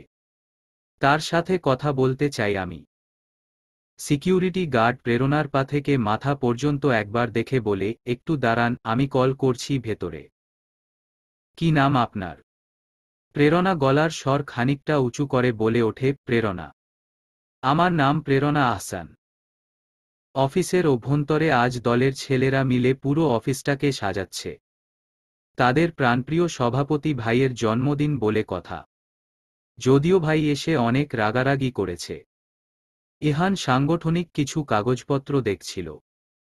সামনে সিটি কর্পোরেশন নির্বাচনকে সামনে রেখে দলীয় কিছু কাজের সূচি লিখে ফেলে সে সাধারণ সম্পাদককে দিয়ে। আচমকা কাগজগুলো থেকে দৃষ্টি ঘুরিয়ে ডেস্কের সিসিটিভি ক্যামেরার মনিটরে রাখতেই দৃষ্টি স্থির হয় তার। গেটের কাছে একজন মেয়ে সিকিউরিটি গার্ডের সাথে দাঁড়িয়ে কিছু বলছে। ইহান মেয়েটিকে দেখে, আগেকার বাঙালি মেয়েদের মতো শাড়ি পরেছে। শাড়ির রংটা নীল সাদা। বেশ সাদামাটা বেশভূষা। এক কাঁধে একটা ভ্যানিটি ব্যাগ, অন্য কাঁধে শাড়ির আঁচল টেনে তুলেছে। এই রূপটার সাথে ইহান তাজওয়ার অত্যন্ত পরিচিত।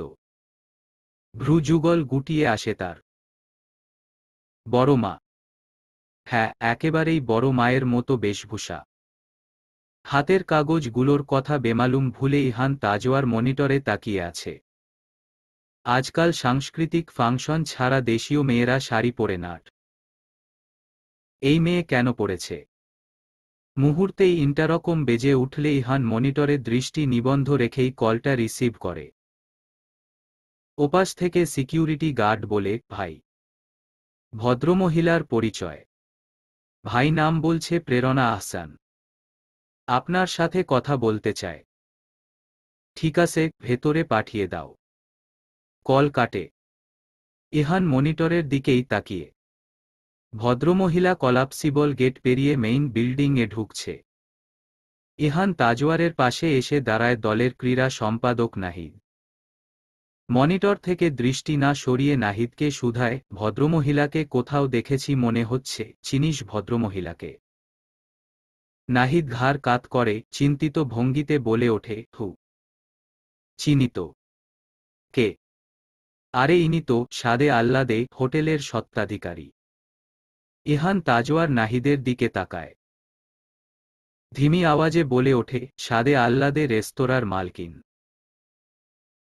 ভেতরের মিটিং রুম থেকে দলের ছেলেরা উকি দিয়ে দেখার চেষ্টা করছে কোন মেয়ে এসেছে এই সময়ে ভাইয়ের কাছে।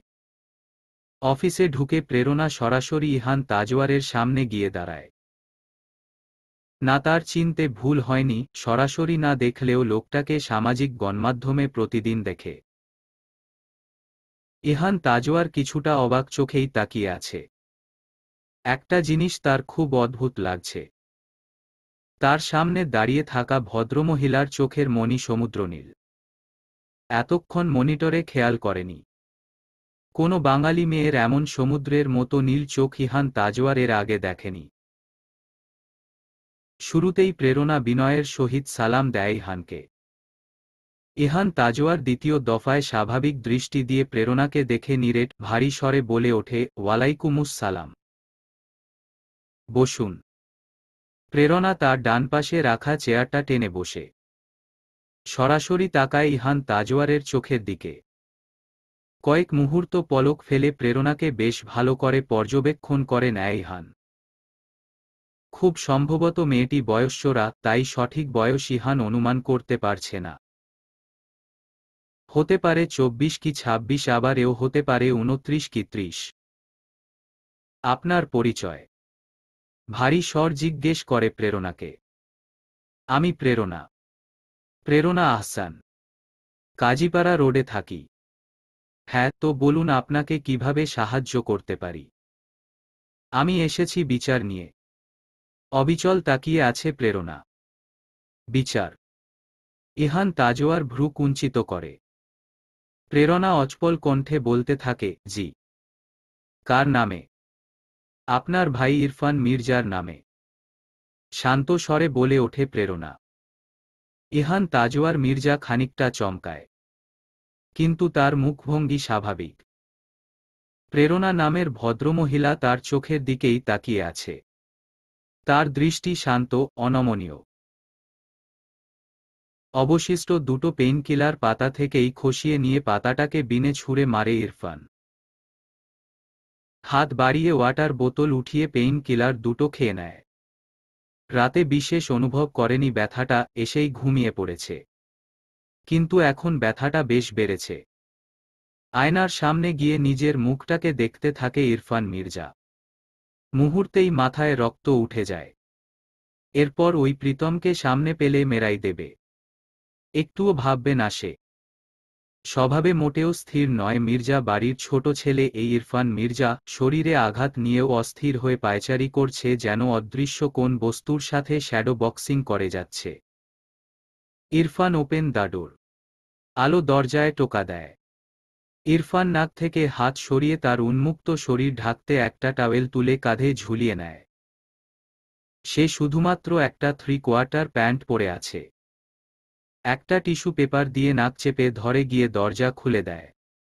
দরজার বাইরে দাঁড়িয়ে আছে আলো এবং ঋতু। আলোর হাতে একটা ফার্স্ট এইড বক্স। সে শান্ত চোখে ইরফানকে দেখে পরপর বলে ওঠে, নাক থেকে হাত সরাও। ইরফান বাধ্য ছেলের মতো নাক থেকে হাতটা সরিয়ে নেয়। আলো আর ঋতু ঘরের ভেতরে ঢোকে।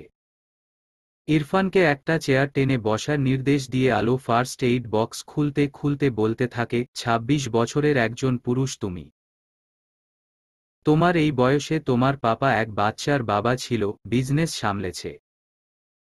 ইরফান, তোমার মনে হয় না তোমার এখন বড় হওয়া উচিত? ইরফান বর্মায়ের কথায় কোন জবাব দেয় না। শুধু বসে আছে চুপচাপ, বলিষ্ঠ হাত দুটো মুষ্টিবদ্ধ করা। আলো বলতে থাকে, সমস্যা কি ওই ছেলেটির সাথে তোমার? পরিষ্কার করে বলো তো। মেডিসিনে তুলো ভিজিয়ে ক্ষতস্থানে চেপে ধরতে ইহান মৃদু আর্তনাদ করে ওঠে, পরক্ষণেই যন্ত্রণাটুকু গিলে নেয়, দাঁতে দাঁত চেপে। হুমায়রা ঋতু জায়ের পেছনে মূর্তির মতো দাঁড়িয়ে আছে। আলো ওয়ান টাইম ব্যান্ডেজ ইরফানের মুখমণ্ডলের বিভিন্ন স্থানে লাগিয়ে দিয়ে বলতে থাকে, তোমার বড় বাবা তোমাকে অ্যাঙ্গার ম্যানেজমেন্ট ক্লাবের মেম্বার বানিয়ে দেবেন। নিজেকে শুধরে নাও, লাইফলেস হয়ে থেকো না। ইরফান চেয়ারে ঠেসেই বসে থাকে। বড় মায়ের করা কথা সে হজম করে নেয়। কখনো বেয়াদবি করে না বড় মায়ের সাথে। ঘরের বাইরে থেকে উকি দিচ্ছিল ইনশিরাহ আর ইনায়া। আলো আর ঋতু বেরিয়ে যায়। ইনশিরাহ আর ইনায়া দরজার কাছে দাঁড়িয়ে ইরফানের মুখের দিকে তাকিয়ে থাকে। ইরফান দুবনকে দেখে মুখে বর্গীয় শব্দ করে বলে, তোরাও জ্ঞান দিবি? আয় দিয়ে যা। ইনশিরাহ ঘরের বাইরে দাঁড়িয়েই বলতে থাকে, তুই নাক ফাটিয়ে আসিস কেন দুদিন পর পর? এমনিতেই তো তুই কালো মানিক। তারপর চেহারার এই দশা হলে কেউ দেবে তোকে মেয়ে? ইনায়া বোনের কথায় হাসি চেপে রাখে, আর যাই হোক মেজো দাদানের সামনে হাসা যাবে না। ইরফান ইনশিরাহকে বলে, আমি কালো। তুই কি? তোর গায়ের রং খুব ভালো। আর বাই দা ওয়ে, তুই আমাকে তুই তোকারি করিস কেন? তোর থেকে আমি ১.৫ বছরের বড়। ইনশিরাহ মুখ বেঁকিয়ে ভেঙচি কেটে বলে, তোর থেকে বেশি ম্যাচুরিটি আছে আমার মধ্যে। আর তুই, এই তোর জামা নেই। এত ব্র্যান্ড দেখে কিনিস সবসময়, এমন থাকিস কেন? তোর দানবের মতো বডি দেখতে ইচ্ছুক নয় বাড়ির আয়ারা। প্লিজ শরীর ঢেকে ডাইনিংয়ে যাস। আর এই বডি দিয়ে কি করবি? মেয়েরা বডি দেখে পটে না রে আজকাল। সেন্স অব হিউমার দেখে। ওটা তোর নেই। মাথা ভর্তি টকবক করছে শুধু মেজাজ। ইনায়া এইবার হেসে ফেলে। চল যা, গেট লস্ট। ইরফান ধমকে ওঠে ইনশিরাহকে। ইনশিরাহ গায়ে না মেখে চলে যায়। ইরফান ইনায়ার দিকে অগ্নিদৃষ্টি দিতেই ইনায়া ফাটা বেলুনের মতো চুপসে যায়। ইরফান ক দিয়ে বলে, এদিকে আয়। কেন দাদান? তোকে একটা চর মারব, হাত নিষ্পিস করছে। বরফ ঠান্ডা গলায় বলে ইরফান। ইনায়া আতকে উঠে দুই গাল চেপে ধরে একটা ঢোক গিলে ছুটে ইরফানের ঘর থেকে বেরিয়ে যায়। বোনের বোকা বোকা আচরণে ইরফান কিছুক্ষণ হেসে নেয়। পুনরায় তার চোখ মুখ কঠিন হয়ে যায়। মাথায় একটাই কথা ঘুরপাক খাচ্ছে, ওই প্রীতমের একটা ব্যবস্থা করতেই হবে। আমার ভাইয়ের নামে নালিশ। খানিকটা অবাক হয়ে ইহান প্রশ্নটি করে প্রেরণাকে। ভেতরের মিটিং রুম থেকে দলের ছেলেরা এসে দাঁড়ায়। তারাও রীতিমতো অবাক। প্রেরণা জবাব দেয়, জি। ইহান তাজওয়ার নড়চড়ে বসে। মেয়েটির কথা বলার ধরন কাঠ কাঠ, অথচ কণ্ঠ সুমিষ্ট ভীষণ। প্রেরণা বলতে থাকে, আপনার ভাই ইরফান মির্জা আমার ভাইয়ের গায়ে হাত তুলেছে। এবং বিষয়টা এই প্রথম ঘটেছে তেমন নয়। এর আগেও অনেকবার হয়েছে। ইহান তাজওয়ার চুপ করে শুনছিল প্রেরণার কথা। প্রেরণা থেমে যেতেই ইহান তাজওয়ার বলে ওঠে, আপনার ভাই? সে কোথায়? আমার ভাই প্রীতম। আপনার ভাইয়ের কাছে জিজ্ঞেস করলেই বলে দেবে। তাকে আনিনি। বিষয়টা আপনার নজরে দিয়ে গেলাম। ভাইকে বোঝাবেন। যদিও আমার ভাই পাল্টা আঘাত করেছে, কিন্তু সেটা আত্মরক্ষার জন্য। আমি আমার ভাইয়ের আইন হাতে তুলে নেওয়াকে সমর্থন করছি না। আপনি আপনার ভাইকে সামলে রাখুন। এবার থানা পুলিশ করিনি কারণ থানা পুলিশ করে আদৌ কোনো লাভ হবে বলে আমি মনে করছি না। কিন্তু পরের বার এমন হলে বিষয়টা হয়তো আপনার ভাইয়ের জন্য ভালো হবে না। কথাগুলো খুবই ঠান্ডা মাথায় ধীরে ধীরে শেষ করে প্রেরণা। ইহান তাজওয়ার বিস্ময় বাক হারিয়ে স্থির দৃষ্টিতে তার সামনে বসে থাকা ছোটখাটো দেখতে ভদ্রমহিলার দিকে তাকিয়ে আছে। দলের ছেলেগুলোর চোয়াল ঝুলে যায়। হা হয়ে সবাই একবার ইহান তাজওয়ার এবং প্রেরণার দিকে তাকায়। প্রেরণা দম নিয়ে পুনরায় বলে, আসছি। আসসালামু আলাইকুম। ইহান তাজওয়ার কোন জবাব না দিয়ে মাথা নেড়ে সালাম গ্রহণ করে। প্রেরণা তার অফিসের দরজার বাইরে পা রাখতেই দলের সাধারণ সম্পাদক আপন বলে ওঠে, ভাই। এ তো ঠান্ডা মাথায় হুমকি দিয়ে গেল। সিরিয়াসলি এটা হুমকি ছিল? ইহান তাজওয়ারের দৃষ্টি টেবিলের ওপর রাখা মনিটরে নিবন্ধ। প্রেরণা স্কুটার স্টার্ট করে চলে যেতেই সে নাহিদকে বলে ওঠে, ভদ্রমহিলার হাজবেন্ড কি করেন? ডিটেলস দে। নাহিদ ঘাড় চুলকে বলে, হাজবেন্ড? ভাই যতদূর জানি উনি বিধবা। ইহান তাজওয়ার নাহিদের মুখের দিকে তাকায়। অস্ফুটে বলে ওঠে, বিধবা? দলের সহ সাধারণ সম্পাদক মাহিন বলে ওঠে, চিনি আমি ওনাকে। ওনার রেস্তোরাঁয় আসা যাওয়া লেগে থাকে আমার। খুব জেদি আর একরোখা ভদ্রমহিলা। মেয়ে লোকের এত তেজ থাকতে হয় না। ইহান তাজওয়ার মাহিনের দিকে তাকিয়ে বলে, এটা ভুল কথা। তেজ জেদ শুধু মেয়েদের না, কারো থাকা উচিত নয় যদি সেটা খারাপ হয়। আর যদি ভালো হয় তবে থাকতে হয়। মেয়েদেরও তেজ জেদ দুটোই থাকতে হয়। ঋতু তুমি কিচেনে যাও।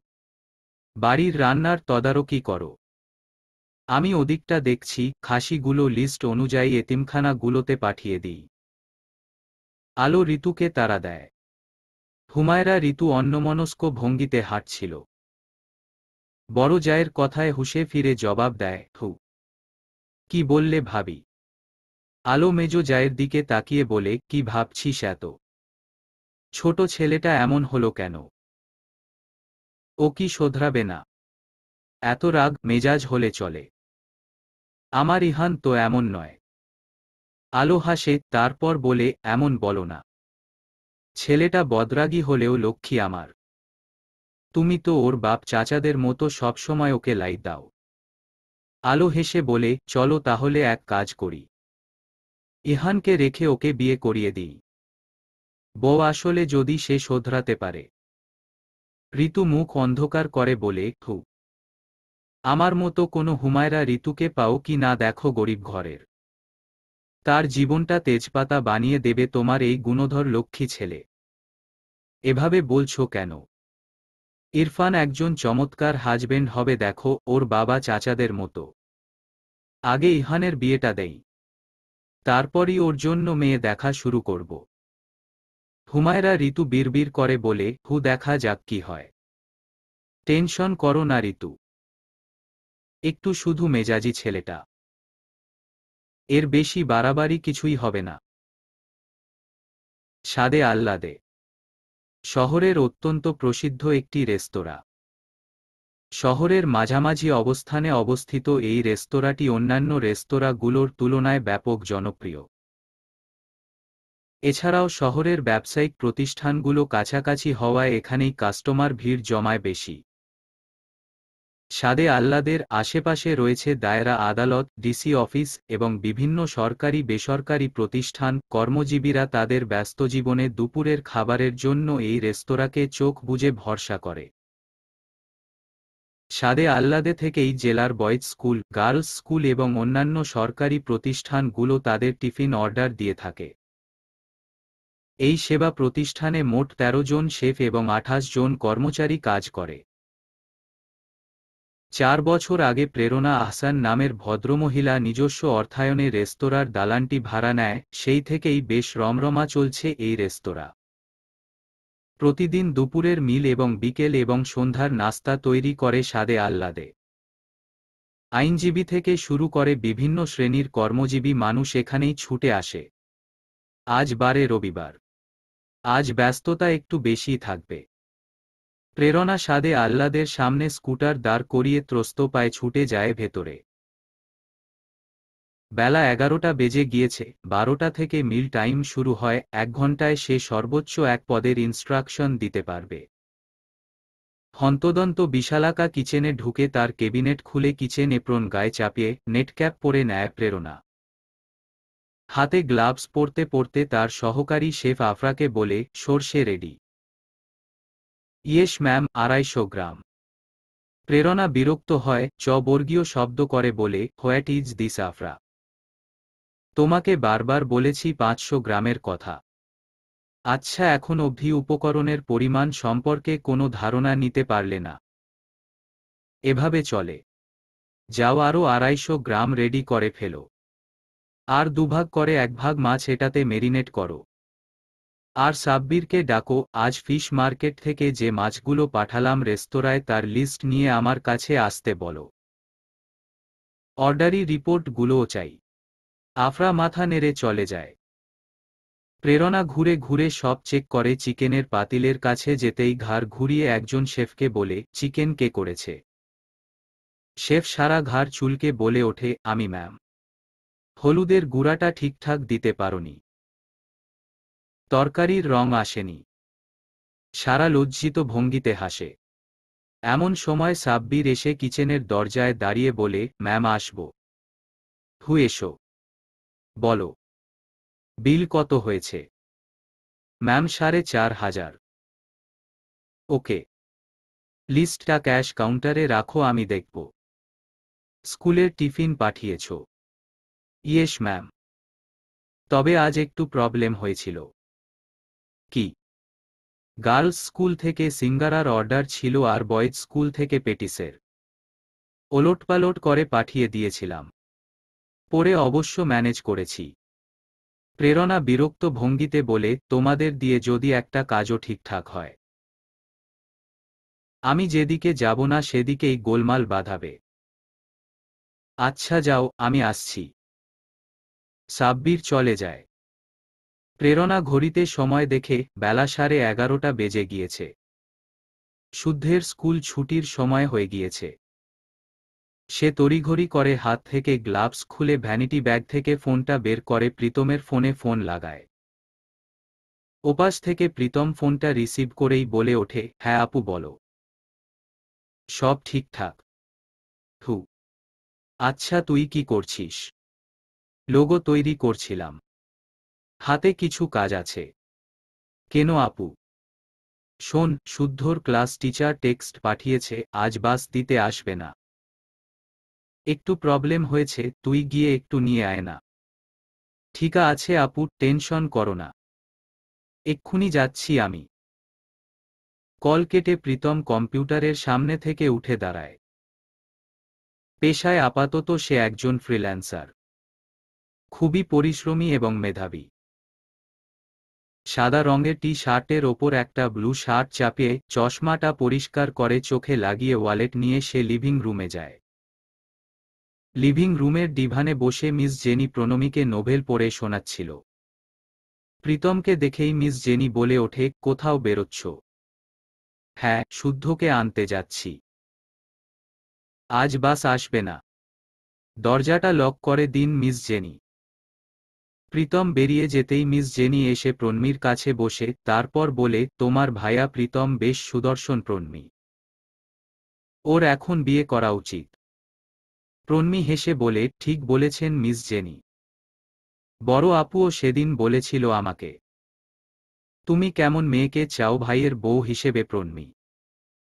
প্রণমী কিছুক্ষণ ভাবে, তারপর বলে, যে আমার ভাইয়াকে আমার মতো ভালোবাসবে আনকন্ডিশনালি। আর কোনো গুণ চাই না আমার ভাবির মধ্যে। মিস জেনি প্রণমীর মাথায় হাত বুলিয়ে দিতে দিতে বলে, তুমিও এমন কাউকে পাবে যে তোমাকে আনকন্ডিশনালি ভালোবাসবে প্রণমী। মিলিয়ে নিও। প্রণমীর ফর্সা গাল দুটো মুহূর্তেই লজ্জায় লাল হয়ে যায়। সে বলে ওঠে, যা। এমন কথা বলবেন না মিস জেনি। আরে আরে বোকা মেয়ে। রাগ করছো কেন? আচ্ছা, তোমার বয়স কত? 18 বছর।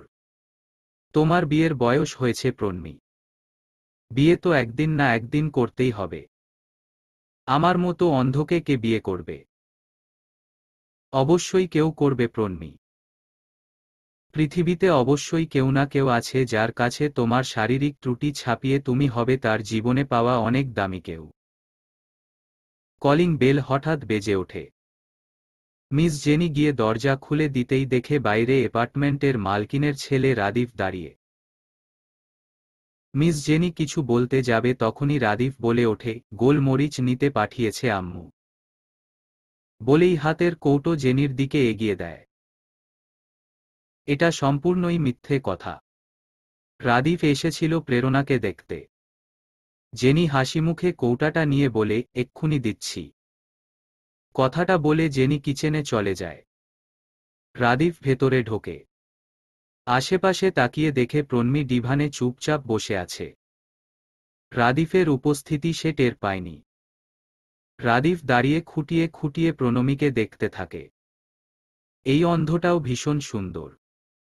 এরা দুই বোন কেউ কারো থেকে কোনো অংশে কম সুন্দরী না। তবে প্রেরণা আপুর মধ্যে একটা ব্যাপার আছে। দেখলেই রাদিফের মাথা খারাপ হয়ে যায়। রাদিফের তেজি মহিলাদের ঝাঁজ একটু বেশিই ভালো লাগে। প্রেরণার মধ্যে কিছু একটা আছে যা রাদিফকে ভীষণ টানে। তবে এই অন্ধটাও খারাপ না, অন্যরকম স্বাদের মনে হচ্ছে। এটাকেও ভীষণ ছুঁতে ইচ্ছে করে রাদিফের। বিভিন্ন বৈশিষ্ট্যের নারীকে ছুঁয়ে দেখা রাদিফের খুব শখ। প্রেরণাকে হাসিল করে এটাকেও টেস্ট করে দেখবে রাদিফ। আধা ঘন্টা লেকচার শোনানোর পরে প্রফেসর বারি ইনায়ার মুখের ওপর অ্যাসাইনমেন্টের কাগজগুলো ছুঁড়ে মেরে চলে যায়। ইনায়া হাত মুষ্টিবদ্ধ করে দাঁড়িয়ে থাকে। তার ভেতরটা রাগে জ্বলে যাচ্ছে, ইচ্ছে করছে প্রফেসর বাড়ির বেল মাথাটা ইউনিভার্সিটির মাঠে নিয়ে গিয়ে সবার সামনে ফাটিয়ে দিতে। ইনায়া মনে মনে সেই দৃশ্য কল্পনা করে হেসে ওঠে। এটা ইনায়ার একটা অভ্যাস। কারো প্রতি মেজাজ দেখিয়ে তাকে সামনাসামনি কিছু বলতে না পারলে সেগুলো কল্পনাতে পুষিয়ে নেয় ইনায়া। দারুণ উপভোগ করে সে। ইনায়াকে মিটিমিটি হাসতে দেখে তার ক্লোজ ফ্রেন্ড রুশফি বলে ওঠে, কিরে, এক্ষুনি মনে হলো তুই প্রফেসর বাড়ির কে কেঁদে ফেলবি, এখন হাসছিস। ইনায়া মাছি তাড়ানোর মতো হাত নেড়ে বলে, ও তুই বুঝবি না। আমি এমনই। আমি হুট করে কাঁদি, হুট করে হাসি, হুট করে রাগি। আচ্ছা বাদ দে, শোন, ট্যুরের বিষয়ে বাড়িতে কথা বলেছিলি? ইনায়ার মুখে অন্ধকার নেমে আসে। তার গোলগাল লটকানো মুখটা নিয়ে মিনমিন করে বলে ওঠে, এখনো না। রুশফি মুখে বর্গীয় শব্দ করে বলে, তুই এত ঢেরস কেন? তোর বয়স 20 বছর হয়ে গিয়েছে। তুই তো জানিস রুশফি আমার পরিবার কেমন, পাপা মাম্মা, বড় বাবা, বড় মা, মেজো বাবা, মেজো মা, দাদানরা, আপু খুবই স্ট্রিক্ট, এই বিষয়ে কেউ পারমিশন দেবে না। হ্যাঁ, সেটা তুই আগেভাগে জেনে বসে আছিস। গত 6 মাসে আমরা 3বার ট্যুর দিলাম আর তুই ফ্যামিলি ছাড়া কোথাও যাস না। তুই কি দুধের শিশু এখনো? সবাই কত অ্যাডভেঞ্চার করে, তুই ঘরে বসে থাক। ইনায়ার মনটাই খারাপ হয়ে গেল। এটা সত্যি ইনায়ারও একটু স্বাধীন হয়ে উঠতে ইচ্ছে করে অন্যান্য বন্ধুদের মতো। কিন্তু বাড়ির সবাই। রুশফি ইনায়ার গালে হাত রেখে বলতে থাকে, অত কিছু শুনতে চাই না। তুই এবার আমাদের সাথে যাচ্ছিস। ব্যাস। এখন পারমিশন কিভাবে নিবি সেটা তোর ব্যাপার। তুই বুঝে নে। বড় ভাইকে দেখে ইরফান নিজের ঘরের ভেতর পা রাখতেই যাচ্ছিল তখনই পেছনে থেকে ডাক আসে, এই দাঁড়া। ইরফান দাঁড়িয়ে যায়। ভাইয়ের চোখে সে পড়ে গিয়েছে। পালাবার পথ নেই। ইহান লম্বা পা ফেলে ইরফানের মুখোমুখি এসে দাঁড়ায়। ইরফান ভাইয়ের দিকে তাকিয়ে মুখ হাসি হাসি করে বলে ওঠে, শুভ জন্মদিন দাদান। গতকাল রাতেই উইশ করেছিস? ইরফান বলে, ওহ তাই তো। কিছু বলবে? প্রীতমকে? ঠান্ডা গলায় জানতে চায় ইহান। ইরফানের ভ্রু কুঁচকে যায়। দাদান, ওই রাস্কেলটার নাম কোথায় শুনল? কি হলো বল প্রীতমকে? কেউ না। চিনি না।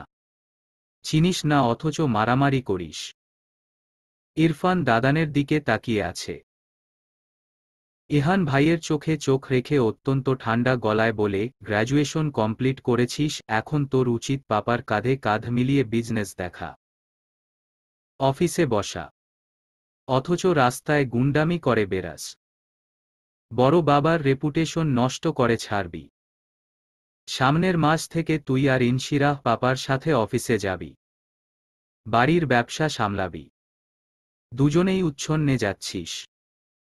দেয়ালের আড়াল থেকে বড় দাদানের কথা শুনছিল ইনশিরাহ। শেষের কথাটায় তার ভীষণ মন খারাপ হয়। দাদানের মতে সে উচ্ছন্নে যাচ্ছে। নিজের পছন্দে ফটোগ্রাফি শখটাকে বেছে নিয়েছে, সেটাকে উচ্ছন্নে যাওয়া বলে। দাদান আর্মিতে ছিল নিজের ইচ্ছায়, সেখান থেকে ফিরে এসে পলিটিক্স জয়েন করেছে নিজের ইচ্ছায়। তাহলে ইনশিরাহ ফটোগ্রাফার হলে দোষ কোথায়? নাকি দাদান ইনশিরাহ আর সাইমের কথা জেনে ফেলেছে? না না, সেরকম হলে তো মির্জা বাড়ির 5 মির্জা সামিন ইয়াসার, ইলহাম মির্জা, ইসমাম মির্জা, ইহান তাজওয়ার মির্জা, ইরফান মির্জা এতক্ষণে ইনশিরাহকে কেটে টুকরো টুকরো করে পাশের ডিসি অফিসের লেকে ফেলে দিয়ে আসত। ইসি। দাদানের ডাকে চমকে ওঠে ইনশিরাহ। ইহান গম্ভীর কণ্ঠে বলে, আড়ি পাচ্ছিস তুই? আড়ি পাতব কেন দাদান? আমি এখানে দাঁড়িয়ে আছি। আচ্ছা ঠিক আছে। শুনে তো ফেলেছিস। দুজনে কথাটা ভালো করে মাথায় ঢুকিয়ে নাও। সামনের মাস থেকে মির্জা এন্টারপ্রাইজের অফিসে বসবে দুজন। কোনো গাইগুই না। কথাটা ইহান ইরফানের চোখের দিকে তাকিয়ে বলে। তারপর বলিষ্ঠ শরীরে হেলেদুলে নিজের ঘরের দিকে যায়। বারান্দায় দাঁড়িয়ে দুজনকে দেখছিল অদ্রিতা, আলো আর ঋতু। আলো মুখ হাসি হাসি করে ঋতুকে বলে, দেখেছ, একেবারেই সামিন ইয়াসার মির্জার মতো শাসন। ঋতু মাথা নাড়ায়, অস্ফুট স্বরে বলে, হ্যাঁ সামিন ইয়াসার মির্জাই। এখন একটা অদ্রিতা আলো এনে দাও। কম্পিউটারের মনিটর থেকে দৃষ্টি সরিয়ে ডেস্কের ওপর কম্পমান যন্ত্রটাকে মুঠোয় নিয়ে কলটা রিসিভ করে কানে ধরে। ওপাশ থেকে কান্নাভেজা নারীকণ্ঠ ভেসে আসে, প্রীতম। হ্যাঁ আন্টি বলুন। আপনি কাঁদছেন কেন? প্রীতম, জামি কি তোমার বাড়িতে? না তো আন্টি। কেন, ও বাড়িতে যায়নি? না, আসেনি। তোমার আঙ্কেলকে তো চেনো প্রীতম, আমাকে অশ্রাব্য ভাষায় গালি দিচ্ছে। তোমার বন্ধু কি আমাকে কোনোদিন একটু শান্তি দেবে না? মায়ের বয়সী ভদ্রমহিলার আকুতি শুনে প্রীতমের খারাপ লাগে। পর পর জামির ওপর বেশ রাগ হয় তার। ওটাকে আজ শিক্ষা দিতে হবে একটা। সে জামির মাকে আশ্বস্ত করে বলে, আন্টি আমি ওকে খুঁজে নিয়ে 1 ঘন্টায় বাড়ি ফিরছি। আপনি কাঁদবেন না। ফোন কেটে সময় দেখে প্রীতম। রাত প্রায় 1:45। দেরি না করে প্রীতম টি-শার্ট পাল্টে একটা শার্ট গায়ে চাপিয়ে নেয়। তারপর সোজা গিয়ে প্রেরণার ঘরের দরজায় নক করে। প্রেরণা দরজা খুলে অবাক হয়ে বলে, কিছু বলবি? কি করছিলে আপু? এই তো আজকের হিসেবটা দেখছিলাম। কি হলো তোর? তোমার স্কুটারের চাবিটা দাও, আমার বাইকের একটু সার্ভিসিং করাতে হবে। এত রাতে কই যাবি তুই? জামিকে খুঁজে ওর বাড়িতে দিয়ে আসতে। আন্টি কাঁদছে। প্রেরণা দুটো চাবি এনে ভাইয়ের হাতে ধরিয়ে দিয়ে বলে, কলাপসিবল গেটের চাবিও নিয়ে যা, এত রাতে দারোয়ান জেগে নেই। বোনকে ধন্যবাদ দেয় প্রীতম। দরজা লাগাতে লাগাতে প্রেরণা বলে, ফোন নিয়েছিস সাথে? হু। চেক করে বল। নিয়েছি তো আপু। কল দিলে দুবার রিং বাজার আগেই ধরবি। রাত বিরেতে আমি টেনশন করতে পারবো না। আই নিড রেস্ট ভাই। তুমি ঘুমিয়ে পড়ো আপু। টেনশন করো না তো। হু, তুই বললি আর আমারও দুচোখে ঘুম এসে গেল। যা আপডেট জানাস। ফ্ল্যাটের দরজা বন্ধ করে দেয় প্রেরণা। আপুর কাণ্ড দেখে প্রীতম হাসতে হাসতে লিফটের কাছে যেতে থাকে। প্রীতমকে এখনো কিশোর প্রীতমের মতো ট্রিট করে সে। প্রণমীর বয়স যখন 5 বছর ছিল, প্রীতমের ছিল 12 আর প্রেরণার 15। তখন তারা মা বাবাকে হারিয়েছিল। প্রেরণা প্রীতমের থেকে মাত্র 3 বছরের বড় হয়েও সবসময় মায়ের মতো আগলে রেখেছে প্রীতম আর প্রণমীকে। অন্ধ বোন আর ভাইকে নিয়ে অথই জলে পড়েছিল প্রেরণা। 4 বছর ভীষণ কষ্টে প্রেরণা তাদের 2 ভাইবোনকে সামলেছে। তারা থাকত ফুপির বাড়িতে। প্রেরণার যখন 19 বছর তখন শাওকাত ওয়াসিত নামের একজন ভদ্রলোক প্রেরণার ফুপির বাড়ির দিকে আত্মীয় আপুকে দেখে পছন্দ করে ফেললেন। তাদের ফুপির কাছে প্রস্তাব রাখলেন বিয়ের। শাওকাত ওয়াসিতের বয়স ছিল 33। প্রায় দ্বিগুণ বয়সী ওয়াসিদকে প্রথমে প্রেরণা রিজেক্ট করলেও পরে ফুপি বুঝিয়ে শুনিয়ে বিয়েতে রাজি করালেন। তবে প্রেরণা শর্ত দিয়েছিল প্রেরণা আজীবন তার ভাই বোন দুটোকে দেখবে। এ ব্যাপারে ওয়াসিত কখনো আপত্তি তুলতে পারবে না। ওয়াসিত মেনেও নিয়েছিল। এক সময় বিয়েতে সম্মতি দিতে দোনামোনা করা প্রেরণা বিয়ের পর পাগলের মতো ভালোবেসে ফেলল শাওকাত ওয়াসিদকে। মানুষটাই ছিলেন ভালোবাসার মতো চমৎকার একজন মানুষ ছিলেন শাওকাত ওয়াসিত, যে বিবাহিত জীবনের শুরু থেকে আগলে রেখেছিলেন তার সহধর্মিণী প্রেরণা এবং সেই সাথে প্রীতম প্রণমীকে। প্রীতম প্রণমী দুলাভাই নয়, পেয়েছিল তাদের একজন অভিভাবক। কিন্তু 3 ভাইবোনের কপালে সে সুখও বেশিদিন সয়নি। শুদ্ধ যখন প্রেরণার গর্ভে ছিল তখন দুলাভাই মারা যায়। মা বাবার পরে শাওকাত ওয়াসিত নামের চমৎকার একজন আপন মানুষ হারিয়ে ফেলে প্রেরণা, প্রীতম আর প্রণমী। এসব ভাবতে ভাবতেই প্রীতম একটা দীর্ঘশ্বাস ফেলে। তার আপুর জীবনে কোনো সুখই স্থায়ী হয়ে থাকেনি, যেটা থেকেছে সেটা হলো একাকিত্ব, দীর্ঘশ্বাস আর স্ট্রাগল। প্রীতম চলে যাওয়ার পরে প্রেরণা ঘরে ঢুকে ল্যাপটপে হিসেবগুলো দেখতে দেখতে মাথা তুলে তাকায়। তার সামনে বসা সুদেহী, সুদর্শন, হাস্যোজ্জ্বল মানুষটি তার দিকে মুগ্ধ হয়ে তাকিয়ে আছে। প্রেরণা কিছুক্ষণ তাকিয়ে থেকে একটা দীর্ঘশ্বাস ফেলে বলে, আপনি আমার হ্যালোসিনেশন শাওকাত ওয়াসিত। বিরক্ত করবেন না। মানুষটা যেন হাসল প্রেরণার দিকে তাকিয়ে। প্রেরণা ওই ভুবন ভোলানোর হাসিতে ভুলল না। দুচোখ বন্ধ করে গলার কাছে আসা কান্না নামের অনুভূতিকে পিষে ফেলে চোখ মেলে দেখে শাওকাত ওয়াসিত নেই। সে ম্লান হেসে পুনরায় কাজে মন দেয়। The hours. বড় নেমপ্লেটটাতে জ্বলজ্বল করছে ক্লাবের নামটা। ইসমাম মির্জার মেজাজ তুঙ্গে। শেষে এই নাইট ক্লাবটার সামনে এসে তার গাড়ি খারাপ হতে হল। অস্বস্তিতে পুরো মুখ ছেয়ে আছে তার। যুবক যুবতীরা ঢুকছে, আবার কেউ কেউ টলতে টলতে বেরোচ্ছে। সরকারি দলের তোষামোদে এই ক্লাবটা টিকে আছে। গাড়িটা ঠিক দ্য আওয়ার্সের গেটের সামনে এসেই খারাপ হয়েছে। ইসমাম মির্জা তখন থেকে মেকানিকের জন্য অপেক্ষা করছে। এখানে দাঁড়িয়ে থাকতেও তার রুচিতে বাজছে। ইনশিরাহ আর ইনায়ার বয়সী মেয়েরা বন্ধুদের নিয়ে হই হই করতে করতে ক্লাবে ঢুকছে। এসব দৃশ্য দেখে ইসমামের ভীষণ খারাপ লাগে। মেকানিককে কল করেছে 10 মিনিট হল। ইসমাম এবার বেশ বিব্রত হচ্ছে যুবক যুবতীদের দৃষ্টি দেখে। তারা কি ভাবছে ইসমামও এখানে এসেছে? অবশ্য এদের ভাবনা দিয়ে কি আসে যায়, তবে কোনো পরিচিত মুখের সামনে পড়লে মুশকিল। বেসরকারি ইউনিভার্সিটির ইংরেজি প্রভাষক ইসমাম মির্জা নাইট ক্লাবের সামনে। এটা দেখলে কেচ্ছা কাহিনী রটে যেতেও সময় লাগবে না, এবং সেই কাহিনী যদি চলে যায় ডক্টর রুকাইয়া পরীর কানে তবে তো কথাই নেই। পরীর কথা মনে পড়তেই ইসমাম ফোন বের করে পরীকে ফোন লাগায়। ওপাশ থেকে ফোনটা রিসিভ করেই ঘুম ঘুম কণ্ঠে পরী বলে ওঠে, কোথায় আপনি? আড্ডা শেষ হয়নি আপনাদের? হ্যাঁ, বাড়িতেই আসছিলাম। হঠাৎ মাঝ রাস্তায় গাড়ি খারাপ হয়ে গিয়েছে। আমি এখন দ্য আওয়ার্সের সামনে।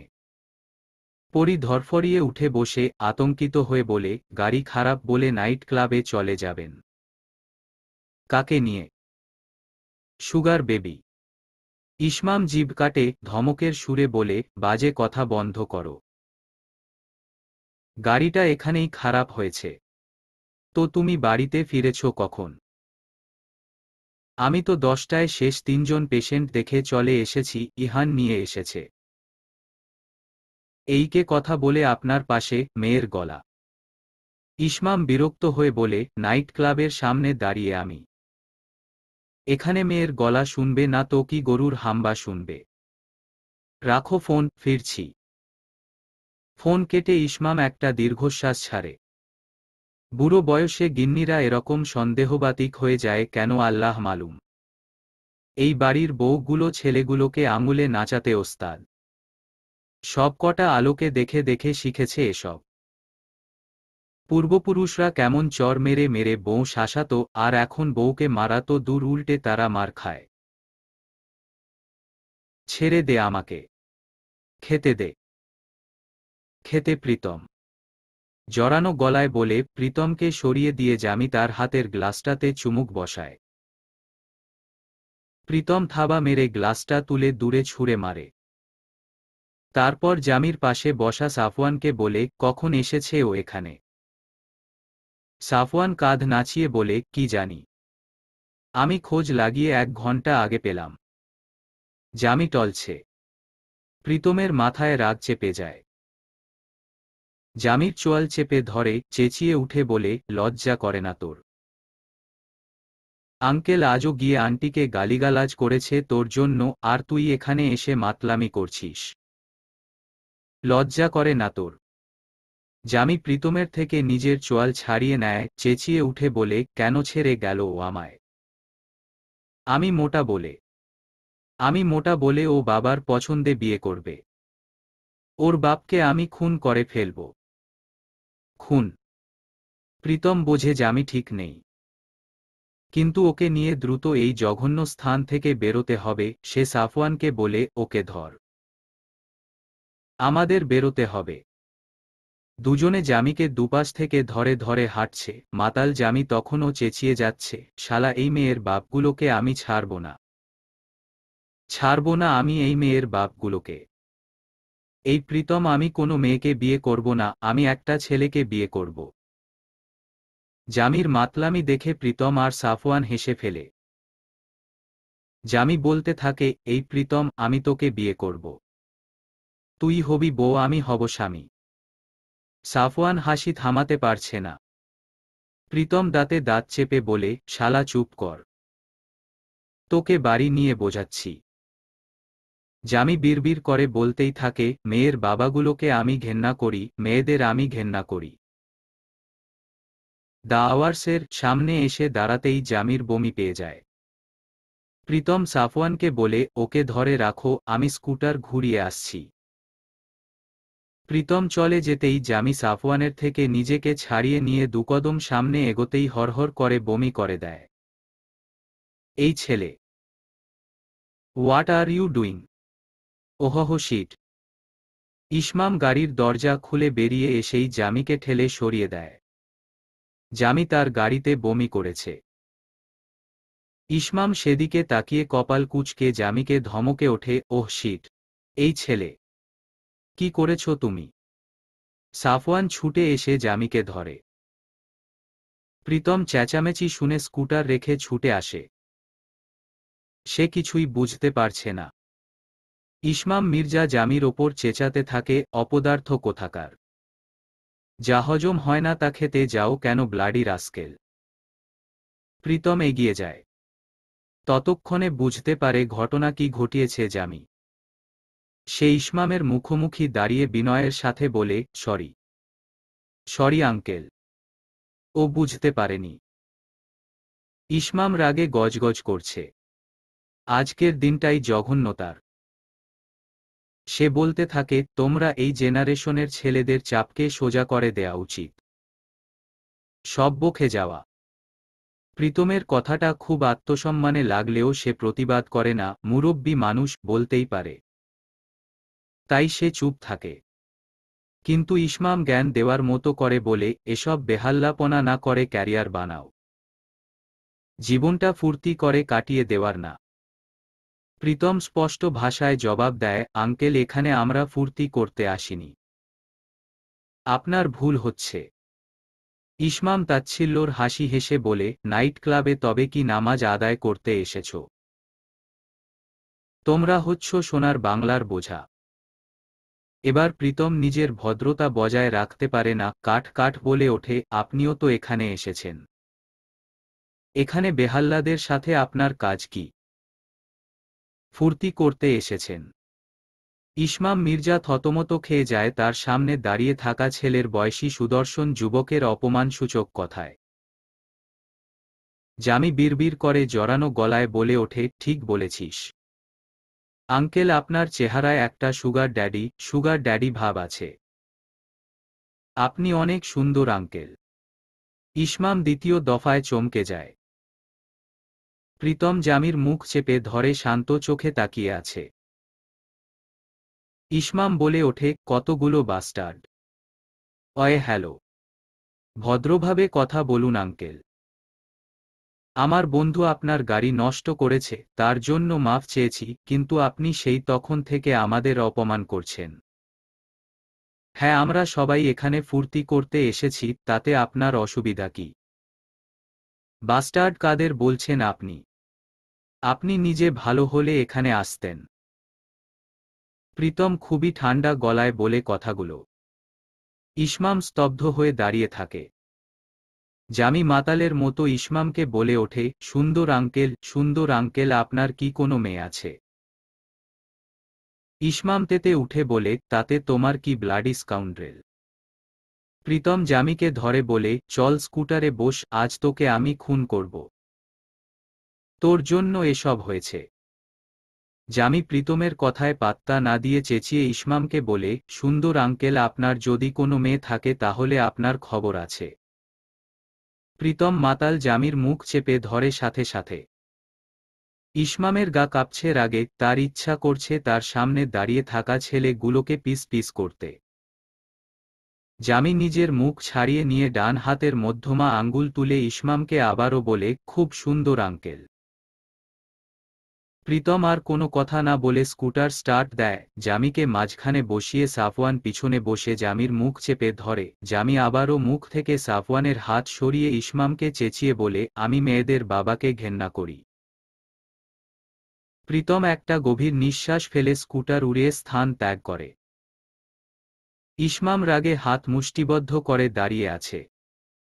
এত জঘন্য ছেলেগুলোর বাবা মায়ের জন্য ইসমামের খুব আফসোস হচ্ছে। বড় দাদান, তুমি জানো আমি তোমাকে কতটা ভালোবাসি।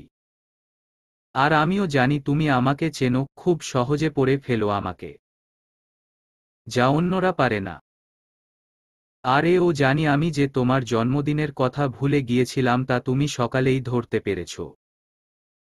এজন্য অনেক সরি দাদান। ঠিক আছে, আসলে আমার কোনো দোষ নেই দাদান, ওই প্রফেসর বাড়ির অ্যাসাইনমেন্টের চক্করে আমি দিন দুনিয়ার হুঁশ খুইয়ে বসেছি। Never mind. ছোট একটা জীবনে এমন ছোট ছোট ভুল হতে থাকবে, এটা শাহরুখ খানের ডায়লগ। বড় দাদান, তুমি তো সিনেমা দেখো না। দাদান, তোমার বার্থডে গিফটটা কেমন হয়েছে? দাদান, সত্যি বলছি, আমি খুব শিগগিরই চাই আমার বড় দাদানের জীবনে এমন মিষ্টি দেখতে একজন ভাবিমণি আসবে। ভালোবাসি দাদান, তোমাকে ভীষণ ভালোবাসি। আমাকে তুমি আজীবন আহ্লাদ করবে কেমন? আমি কখনোই তোমার কাছে বড় হতে চাই না। ইনায়া মির্জা। ইহান একবার তার এক হাতে ধরে রাখা চিরকুটটার দিকে তাকায়, একবার তার অন্য হাতে ধরে রাখা পুতুলটার দিকে। পুতুলটা হচ্ছে একটা ডেমো। ইনায়া ঠিক এমন দেখতেই একটা ভাবি চাই। চিরকুটে এটাই স্পষ্ট করে লেখা। ইহান পুতুল আর চিরকুটটা রেখে এবার ইনশিরার চিরকুটটা তুলে নেয়। গোটা গোটা অক্ষরে চিরকুটটাতে লেখা, দাদান, ইউনো না সবাই আমাকে বলে আমি আলো রানীর মেয়ে হয়েছি মাম্মার মতো, হাত পা চলে খুব, মুখ চলে কিন্তু মুখে মধু নেই। এবং ইহা একটি অতীব সত্যি কথা।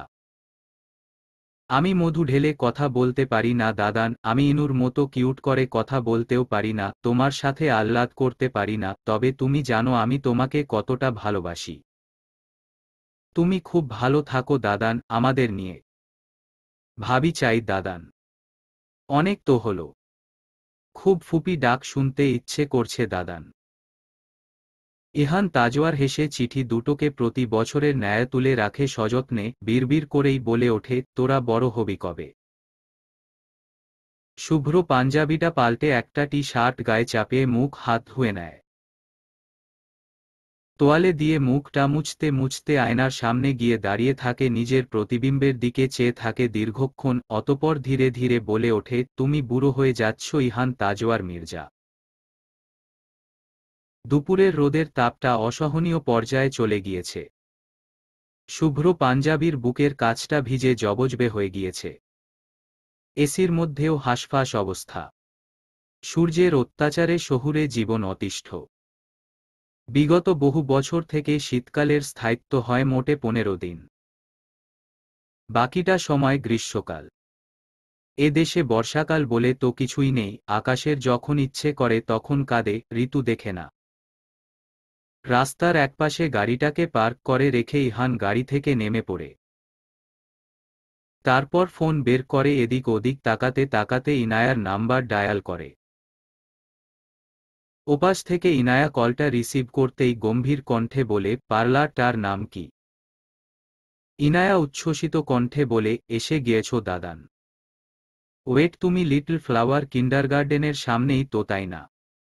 হু, ঠিক আছে, তুমি কষ্ট করে 5 মিনিট দাঁড়াও, আমি আসছি। ইহান ফোন কেটে তার হাতের আইসক্রিমের দিকে তাকায়। অসহ্য গরমেও এই বরফ খণ্ডটার প্রতি কোনো আগ্রহ পাচ্ছে না সে। নাহিদ তার ভাইকে দেখে বলে ওঠে, ভাই আশেপাশের মানুষ কিভাবে দেখছে দেখুন।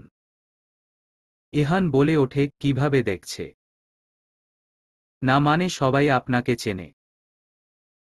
ভাবছে ইহান তাজওয়ার মির্জা লেডিস পার্লারের নিচে কি করে। ইহান নাহিদের কথা কানে নিলেও তার দৃষ্টি অন্য কিছুতে নিবন্ধ হয় গিয়ে। দৃষ্টি স্থির রেখেই সে চোখ থেকে সানগ্লাস খুলে হাতে নিয়ে নেয়। তারপর নাহিদকে বলে, উনি সেই ভদ্রমহিলা না? নাহিদ ইহানের দৃষ্টি অনুসরণ করে তাকাতেই বলে ওঠে, হ্যাঁ ওই হুমকি ধামকি আপা। ইহান চোখ সরু করে নাহিদের দিকে তাকিয়ে বলে, হুমকি ধামকি আপা মানে? আরে হুমকি দেওয়া আপা। আরে ওই বাবুর্চি আপা। ভাতের হোটেল। ইহান নাহিদের দিকে থেকে দৃষ্টি সরিয়ে পুনরায় লিটল ফ্লাওয়ার কিন্ডারগার্ডেনের অপোজিটে তাকায়।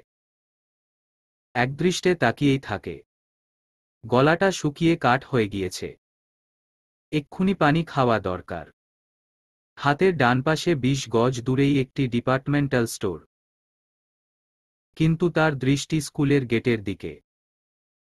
ছুটির ঘণ্টা বাজার সাথে সাথে মৌমাছির মতো এক ঝাঁক বাচ্চা হুটোপুটি করে গেটের দিকে ছুটে আসছে। এখন এখান থেকে নড়া যাবে না। প্রবল উৎকণ্ঠা নিয়ে গেটের দিকে দৃষ্টি দিয়ে রেখেছে প্রেরণা। ভিড় ধীরে ধীরে কমতে শুরু করেছে। এক্ষুনি হয়তো শুদ্ধ বের হবে। ওকে সবসময় বুঝিয়ে বলা হয় যাতে সে ছুটির ঘণ্টা বাজার সাথে সাথেই দৌড় না লাগায়। ভিড়ের মধ্যে হোঁচট খেয়ে মুখ থুবড়ে পড়ে যাবে নয়তো। আজও স্কুলের বাস আসবে না, তাই প্রেরণা এসেছে শুদ্ধকে নিতে।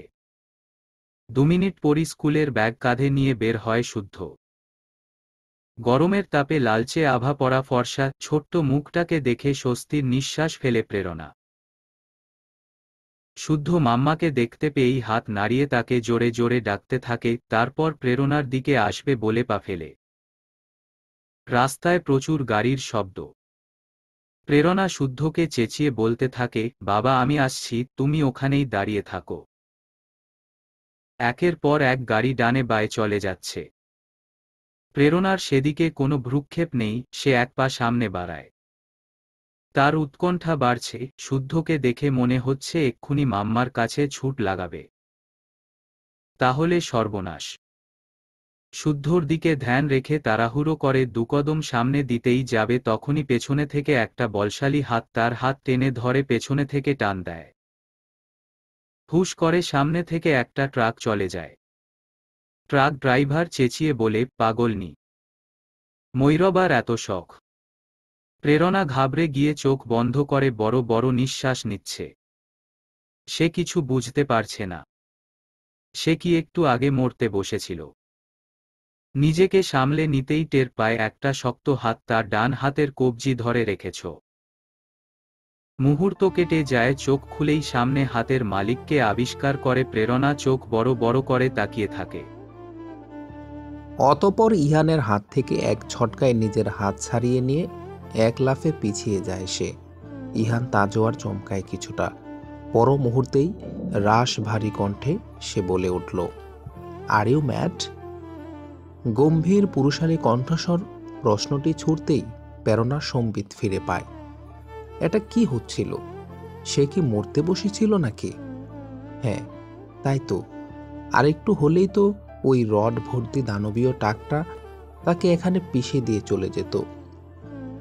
ভেতরটা কাঁপছে, কিন্তু বাইরে থেকে দেখে বোঝার সাধ্যটি নেই কারোর। সে তার থেকে 5 কদম দূরে পেটানো শরীরে আকর্ষণীয় উচ্চতায় শুভ্র পাঞ্জাবি পরে দাঁড়িয়ে থাকা লোকটাকে দেখছে শান্ত চোখে। লোকটা লম্বা, ভীষণ লম্বা। সেই দিন পার্টি অফিসে চেয়ারে ঠেসে বসেছিল বিধায় বোঝা যায়নি। ইহান তাজোয়ার প্রেরণার এমন শীতল ভাব দেখে খানিকটা অবাক হয়। ভদ্রমহিলা কেমন ইস্পাতের মতো কঠিন আকার ধারণ করেছে। সে তার গতানুগতিক গাম্ভীর্য বজায় রেখে কিছু বলতে যাবে, তখনই প্রেরণা তাকে কিছু বলার সুযোগ না দিয়েই তাড়াহুড়া করে বলে উঠল, ধন্যবাদ। ব্যাস, এই একটা শব্দ উচ্চারণ করতে যেইটুকু দেরি হয়েছে, চোখের পলকে সে রাস্তা পার হয়ে ওপাশে চলে গিয়েছে এতক্ষণে। ইহানের ভ্রুযুগল কুঁচকে আছে। কেমন অনুসন্ধানী দৃষ্টি দিয়ে আগন্তুক ভদ্রমহিলার চঞ্চল পদক্ষেপ দেখছে। লম্বা বিনুনি কোমরের কাছে কলমি পাতার ন্যায় দোল খাচ্ছে। পরনে তার শাড়ি, ধূসর জমিন, কালো পাড়, কালো ব্লাউজের কোনোই অবধি হাতা। ভদ্রমহিলা কি সবসময় শাড়িই পরে নাকি? এদিকে প্রেরণা ছুটে গিয়ে শ্রাদ্ধকে আগলে নেয়। ব্যস্ত ভঙ্গিতে এদিক ওদিক দেখে একটা রিকশা দাঁড় করায়। অতঃপর ছেলেটাকে কোলে তুলে নিয়ে নিজেও উঠে বসে রিকশায়। পাশে বসিয়ে নেয় শুদ্ধকে। ইহান তাজোয়ার তাকিয়ে আছে। পাশ থেকে নাহিদ বলল, এটা সম্ভবত হুমকি ধামকি। থুরি রেস্তোরাঁ মালকিন আপার ছেলে। প্রায় দিন রেস্তোরাঁর ক্যাশ কাউন্টারে দেখি মায়ের সাথে বসে থাকে। শুদ্ধ না বিশুদ্ধ কি যেন নাম সম্ভবত। ইহান চোখ ফেরায় না। যেভাবে টান টান হয়ে দাঁড়িয়েছিল সেভাবেই দাঁড়িয়ে থাকে। অতঃপর প্রেরণা রিকশার হুড তুলে দেয়। স্বল্প সময়ে রিকশা প্রস্থান করে সেখান থেকে। দাদান? ইনায়ার কণ্ঠস্বর শুনে ইহান ফিরে তাকায় বোনের দিকে। ইনায়া চঞ্চল পায়ে এগিয়ে এসে হাঁপাতে হাঁপাতে বলে, চলো চলো, আমার হয়ে গিয়েছে। চলবে।